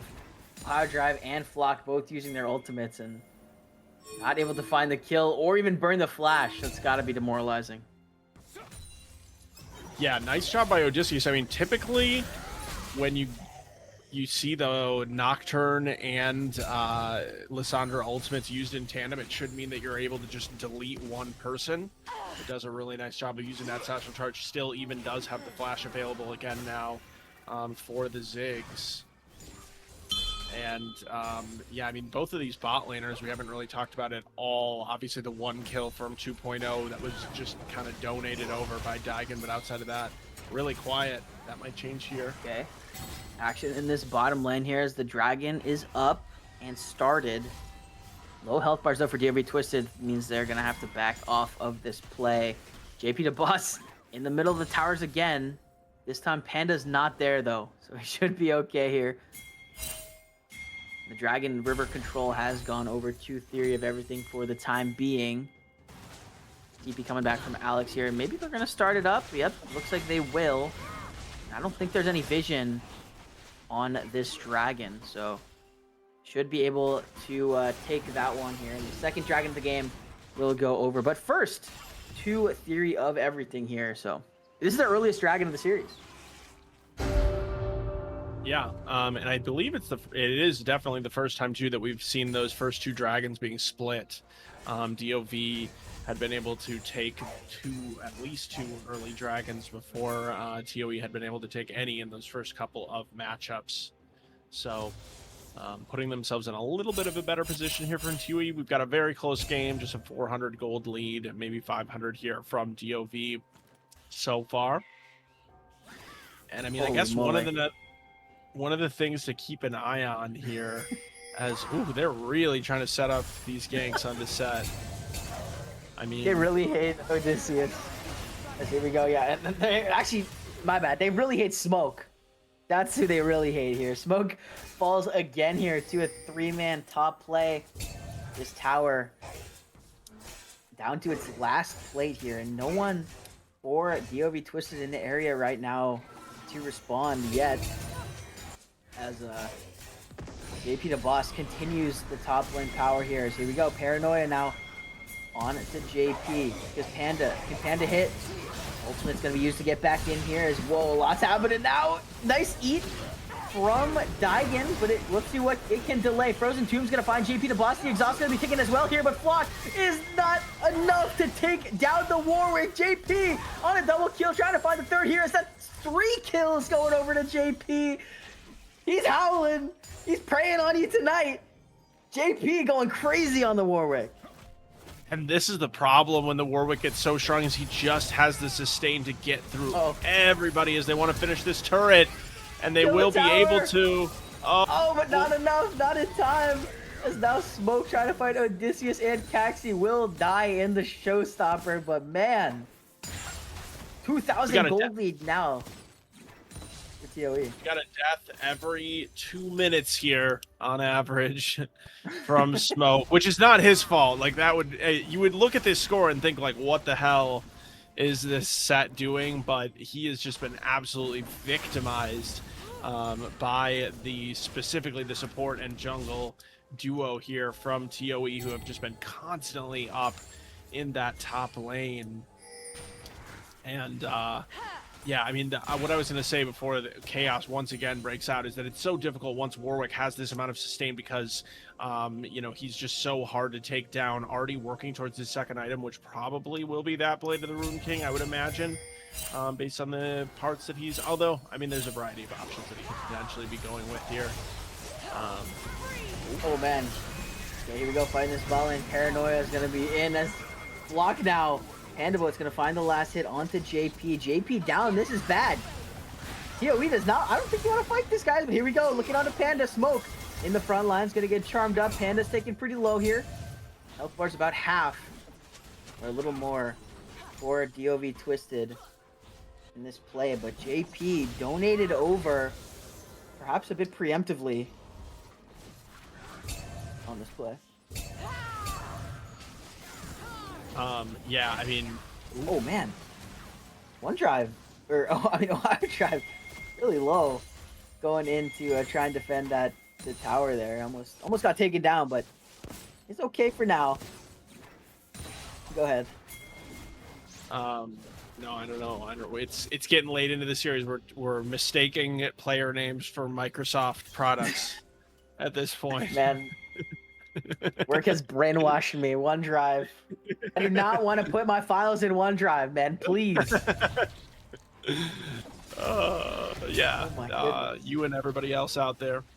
But yeah, I mean, we talked about kind of the juxtaposition between these two teams and how 2.0 has been sticking with the 80 carries, even through all of the chaos that we've seen and the number of mage picks that ToE has pulled out here.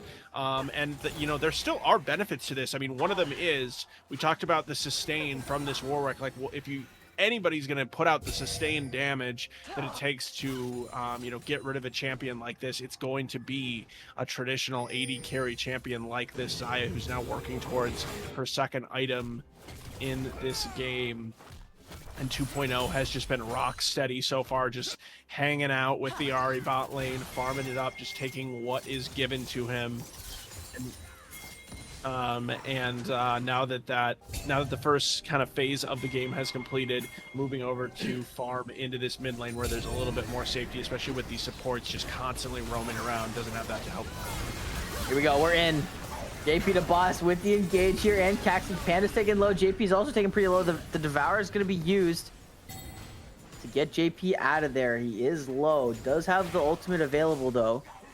We'll see what they do. Ohio drive is the target. Gets hit, flashing forward. That's going to be enough as JP takes down Ohio drive and now Smoke, the target in the front line, is going to get exhausted, but still able to run for the hills here as Alex now going in. Spirit Rush will not go any further. The one kill should be enough to set this dragon up for Theory of Everything here. Potentially look for this mid tower as well here. Just one or two more autos should be enough to take that down. Dragon's gonna get hooked in. I don't think they have the damage to kill this Tom Kent right now, because the rest of the reinforcements have joined in the mid lane. Yeah, JP to boss just barely hitting the outside edge of that hitbox of the Warwick ultimate. Oh. Here we go. Oh man, we're just coming through here. One down already. Ohio drive dealing a lot of damage in the front lines as Daigen's taking pretty low. Daigen will fall, but now Alex and Caxi dishing the damage back. 2.0 with the Featherstorm is huge in the team fight. It's gonna pick up. No, Panda picked up the shutdown. That was 700 gold. That could have been used for some brand new feathers, but instead, Panda takes that one here as Alex, no mana, trying to clear out this wave. In the bottom side, Smoke on that bottom lane tower will be able to secure that one for the team. This mid lane tier 1 survives for the time being, but man, what a turnaround here from DoV Twisted. Yeah, I mean, both of these teams are really just going back and forth in this game as we go into this replay from just a moment ago in the bottom lane. Very textbook by Smoke, just able to use that speed boost from his Q, land the E into the ultimate. And I mean, at the very least, Odysseus does manage to take down the turret with him. But the resilience that we've seen from Smoke in this game, like you said earlier, Chains, that if it's solo queue after that first or second gank, you're really feeling like, I'm just going to sort of turn my brain off and or start raging in the chat at the rest of my teammates if I'm Smoke. But instead, he's kept it cool, calm, and collected, and has nearly picked up as many kills as he has deaths. Daigen is dead here. Rooted, Glacial or Frozen Tomb, and Dead Frog. Just a bit too good vision control, honestly, there by DoV.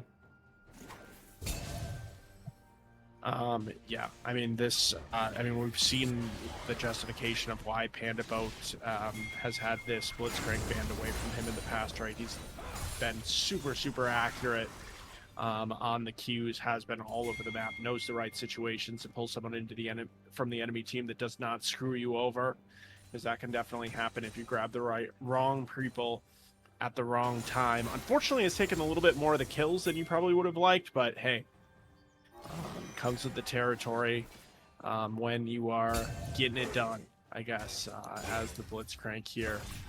And the gold, I mean, there's really, it's like a 200 gold lead or something like that, but I would call that negligible at this point in the game for DoV. We've just got a really, really close matchup here. I still am looking at this Xayah, though, to potentially be, oh my gosh, Devour onto Panda, but here we go. Reinforcements are all around here. 4v3 enhanced with the teleport coming in. That's a 5v3 as Panda's gonna go down. Diving in, not gonna find the knockup onto Ohio Drive, who will try and get away, but the charm will be enough to follow up with the damage, and that's 2 for 0 so far in favor of TOE, and they're gonna turn onto this Baron here. We'll see if they can do it. Yeah, they don't. I mean, they don't have like that 80 carry to do the sustained damage to it, but they do, of course, have the Warwick on it, but they're gonna turn off. I assume. Charm goes wide. Nah, they got, I think they're back on it now as the charm misses. 2.0 walking up. Smoke and Flock on his flank, trying to help here. Is Daigen now going in with the paranoia. The Dragon, the Baron gets stolen away. And Flock with the flash out. Let's see what 2.0 can do. Flashing forward with the Feather Storm. Gotta find one, gotta find two. Flock in the backside, gotta find the third. A double kill for 2.0. JP, the last member standing, gets taken by Panda. And oh my goodness, a 5 for 1 and the Baron steal for DoV Twisted. The game isn't over at this moment. Could that be the final shot in the heart for TOE?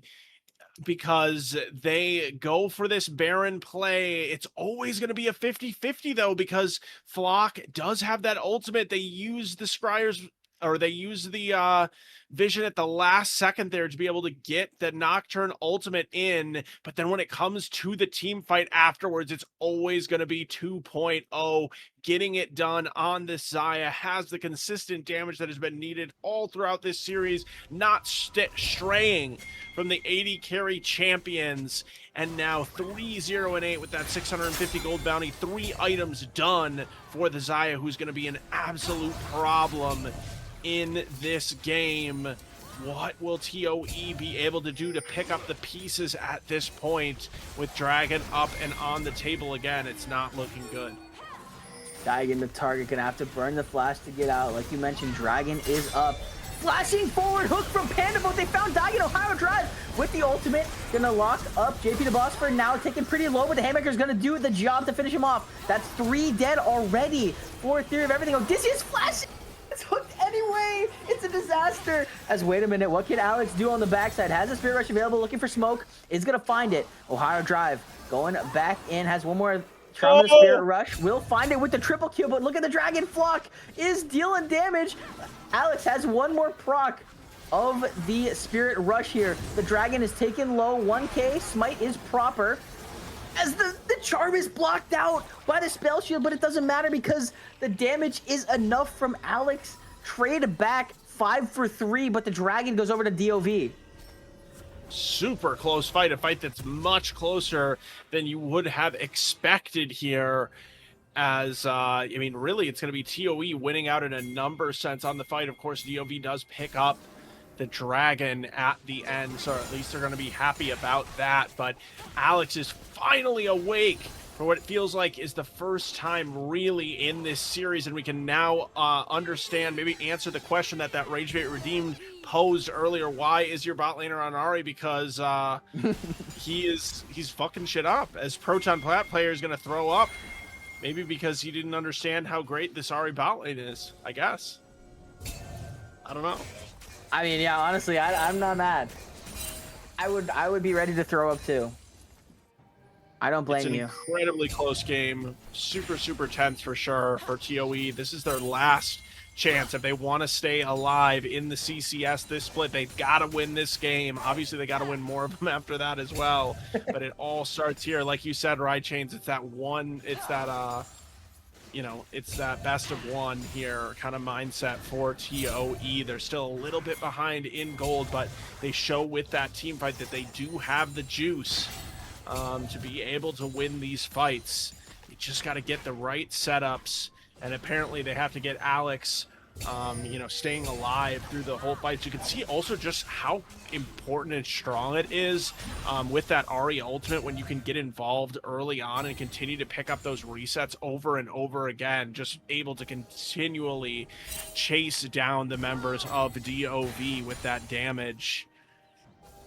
So that will have to be replicated most likely in one of these next fights if TOE wants to make it happen again. Ragebait Redeems, they're flowing tonight. They're flying. Everyone was saving them for the playoffs here. Let's see what we got. Flay, dreaming is free. That is why we must dream. What? I don't. Is this some kind of inside? It's a sports quote. Some joke? Oh, okay. It's a sports quote. That's CEO privilege right there. Even when the rage bait is bad, you still get it on the screen. Yeah. I mean, I guess, you know, TOE is dreaming, I guess. You know, they're dreaming of staying alive in this series. I mean, it's not that. I mean, I guess they're turning the dream into a reality as far as like that last fight. But I don't know. They're still on a knife's edge here. Next objective is going to be this Baron in just a minute. So once that's up, we expect that teams will be hanging out around it because the Dragons are 2-2. We don't have that situation again where one team is really forced to contest. Yeah, close game. All right, it is a close one here. The Dragons spawning in a little over a minute and a half here. Both of these teams 2-2. The mountains have risen. And this is the CCS lower bracket playoff. DoV Twisted up 2-0 in the series right now. But TOE fighting back, doing what they can to stay alive. Reminder, whoever loses this series... Oh, I didn't mean to do that. That's my bad. hit the wrong button. We have all kinds of twists and turns, dude. We've got in this series. I just got bonked in the head. My bad.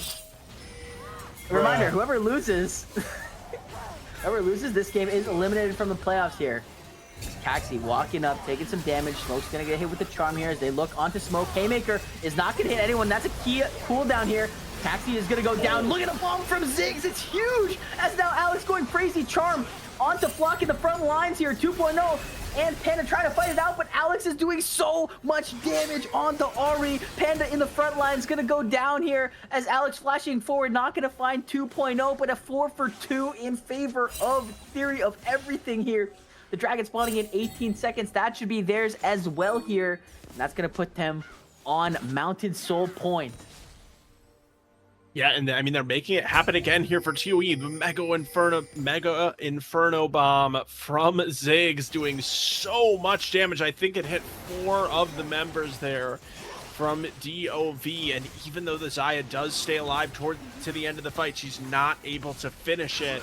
3 members remaining alive from TOE as they go onto this Dragon. They will put themselves on the Mountain Soul Point. We've had some strong souls. We don't have any of that clown soul, any of that Hextech soul business going on in this series. We've got the real important ones. But yeah, I mean, look at this. Members from DoV are going to try to go straight onto this Baron potentially. They're trying to pull everybody over here from TOE. All right, Baron potential here. Oh man, this is a bush camp. This is scary right now. DoE has no idea that they're lurking in this bush. They have to group up. Daigen needs to be in the front lines with Taxi here. JP the boss could be in trouble here. Oh, they knew! They're going in! Here we go! Bomb again is huge! It hits all 5 as Odysseus goes on a rampage! But wait a minute, double kill comes through for Smoke! Oh no, this could be disastrous for TOE! What happened? They thought they had the play, but now a triple kill comes through for Smoke, a double kill for Flock, and that's a 5 for 2 in favor of DoV Twisted. Now they're gonna be on this Baron.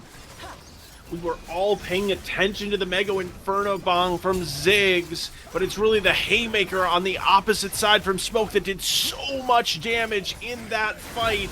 From that moment on, it looked basically impossible for TOE to be able to do anything, and the Baron gets taken down by DoV in an incredibly back and forth game here. Look at this set. He's out 12, 10, and 8. There was a point at which he was, I don't even know. I mean, I guess he was always picking up kills, but like, my God, these top laners have an insane amount of deaths overall into this game, and it ends up working out for DoV to be all stacked up into the bush. Oh man, I mean, this is gross. We got another one from Triple P. I'm dry heaving. Yeah. Me too. Yeah, I mean, this one is incredibly tense. Definitely the most back and forth game that we've had in this series, but now with the Baron buff for DoV, they will have the privilege of being able to siege in with these Baron minions. We'll see if they're going to be able to break open the base. Smoke feeling super, super strong at this point on the set. Just able to be such a strong frontliner despite, you know, having kind of these bruiser items. JP the Boss on the side lane here, pushing in this top lane. The rest of the team has to defend. Now they're going to send one back. Oh, to defend. Top lane tier 2 goes down here, but the hook lands onto Caxi. Ohio Drive into the back lines here, gonna burn the Frozen Tomb on himself. Paranoia now, diving into the back lines as Alex will go golden to try and buy some time. Flock is taking pretty low on the backside, will go down. It's a 1-for-1 so far. The hook lands in. Oh, but JP snipes Ohio Drive, and that's gonna be nice. But a double kill comes through for 2.0. It's 3 versus 2 in favor right now of DoV Twisted, and they're going to be able to take this mid lane inhibitor tower. Odysseus trying to clear the wave and deny any further push, but JP had to come back for that play, and I guess Smoke did too. Smoke did in base. Yeah, okay, so that fight, it looked really good as we're going all the way back to this stack fight. Obviously, they do have the pink ward in here, so there's no way that they 100% know that everyone is in this bush, but they just have a spidey sense by TOE that they're obviously, you know, they know that they're not on the Baron, so they must be sitting somewhere. And then from there, yeah, you see the Mega Inferno Bomb there, but look at that. Oh my God, it was an instantaneous double kill from Smoke with the fully stacked up Haymaker. Picks up another one after that, and it's really this set who is just is the star of the show in what could be the most important team fight of this entire series for DoV. Yeah, just one shot 2 members of Theory of Everything with that Haymaker. That was crazy.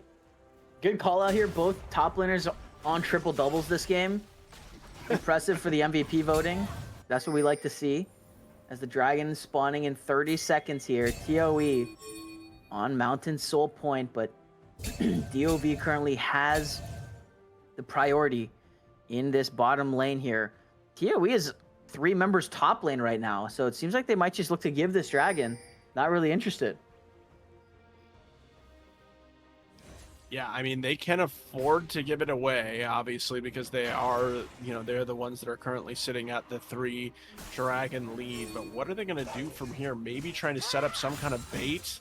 They can get somebody to go on to JP to boss, Daigen and Caxi just waiting in the wings. Like it's always been this game. The Warwick is ever actually alone. There we go. Ultimate's used here. Frozen Tomb's going to try and buy some time for Ohio Drive. Is it enough time, though? A nice W is going to find 2 roots in, but Caxi going under the tower. 1 HP. And it is not enough. Oh, my gosh. Ohio Drive lives a clutch paranoia from Flock. Made it a bit too scary to go further. And the kill does not go down.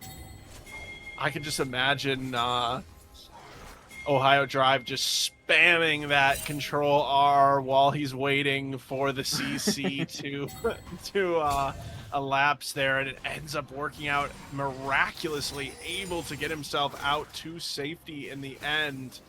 which is huge here because there was so many resources that were pulled into that on the top lane. Now we have the 5-person siege strong into the mid lane for DoV, where they do already have the inhibitor down. So you assume that they are going to transition into one of these other side lanes, you know, try to kind of increase the pressure here.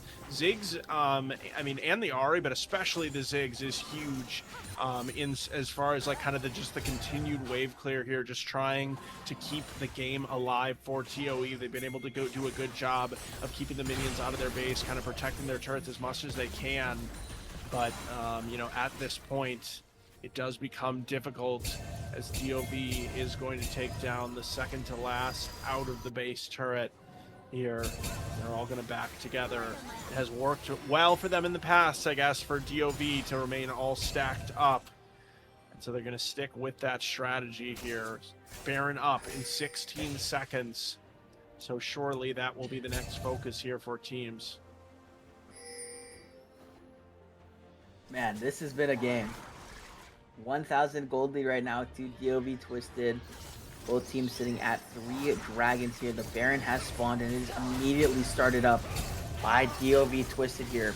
12k, 10k, it's going down fast. Caxie's in the area though, and it's on a ward. Caxie gonna look for it, going in. No! Showstopper out, and the Baron goes over to Flock. Caxie is gonna fall as well here as the rest of DoV Twisted followed him over the wall with the Showstopper. As now it's a 4v3.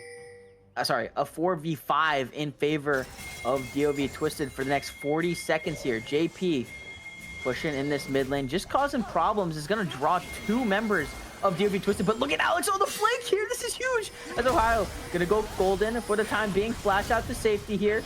Going to use the E to get out, as Panda now will have to give his life for the cause here. That was our going golden moment of the game. Sponsored by Zonia's. That's what we like to see. Finally. Panda goes down for Ohio Drive sins, but the mid lane inhibitor will also go down. Yeah, yeah, they take down that inhibitor that was already obviously open, but JP, you know, had been doing a good job, like you pointed out, of just pulling members over. I don't know if he's gonna get out of this one. Nope. I don't know if he's gonna get out of this one. I don't know why he needed to be standing there in that moment. I think possibly could have been in a better position. And yeah, like now it is 45. Minions pushing into the base. I mean, with the Ziggs though, they should be able to keep just clearing these out. It will be the super Baron up super minions though. I don't think that they can end it here. Yeah, I don't think they can push it and end this here. That was crazy. 25 seconds on JP here. Dragon spawning in a minute. You know that's going to be the next one. Yeah, that will be the soul for either team. I mean, it was a while ago now, but going back to that Baron, really nice job of DoV. They had a plan. They knew that they could afford to rush that Baron because unlike what happened to ToE earlier, they didn't need to worry about the steal coming through because they knew Smoke would be able to get the jungler over the wall. Uh-oh, Daigen in trouble here, getting hooked, getting feared, knocked up, flashing over the wall. Will be out for the time being, but with their support chunked out, it's really hard to get into this Dragon Pit now. As Alex taking a base as well here, and oh nope, cancel it. 4 members strong for both of these teams in the bottom side. Smoke in the top lane. We'll see what they can do. Panda looking for a hook. Smoke still not here, has the teleport to join in with the team at a moment's notice though. DoE just takes the mid lane inside track. Panda taking quite low here, gonna get popped out. But oh, wait a minute, Ohio Drive is dead! JP the boss stalling for the time being here. A Smoke in the front lines. Odysseus is in trouble now in the middle of the whole team as Paranoia is gonna get popped, flashing forward with the haymaker. Paranoia goes in and Odysseus is down. Alex trying to do what he can, damage on the backside as Daigen trying to run for the hills, eating up Taxi for now, keeping him alive. As the re-engage comes through, JP the boss is back with the TP. Featherstorm's gonna find 2 as JP going crazy, finds 1 on the backside, but the haymaker is enough to take him down. A double kill for Smoke and Alex, the last member standing from Theory of Everything, a 4 for 2 And I think DoV Twisted is going to try and end the game off of this play. A lot of time here, but the charm comes through. It's blocked, but it's not enough to take him down. Alex goes golden, but it only delays the inevitable. And then Ace comes through. DoV Twisted. They're pushing down mid lane, and they're on the Nexus towers. 2.0 remains untouched throughout this entire fight. 9-1 and 21 assists from the AD carry of DoV, who ends up carrying them over the finish line here. If you just watched this game, you would have expected that it is a 3-0, but that is what it is in the end, as DoV, they stick with it. They make it through here this third game. And even though it was probably one of the more chaotic games I've ever watched in League of Legends, they end up on top and they finish out this series to stay alive in the lower bracket. That was crazy. What a crazy battle here. We are going to get an interview with the DoV Twisted support Panda. And there's Panda. Panda, welcome to the stream. We're live. Yeah. So yeah. Just heads up. Congrats on the win. Thank you. That last game was incredibly chaotic. Any thoughts? We're just coming right out of it. You've had a moment, I guess, to decompress. How did it feel to be in that much of a back and forth game? What was the emotions like on the team?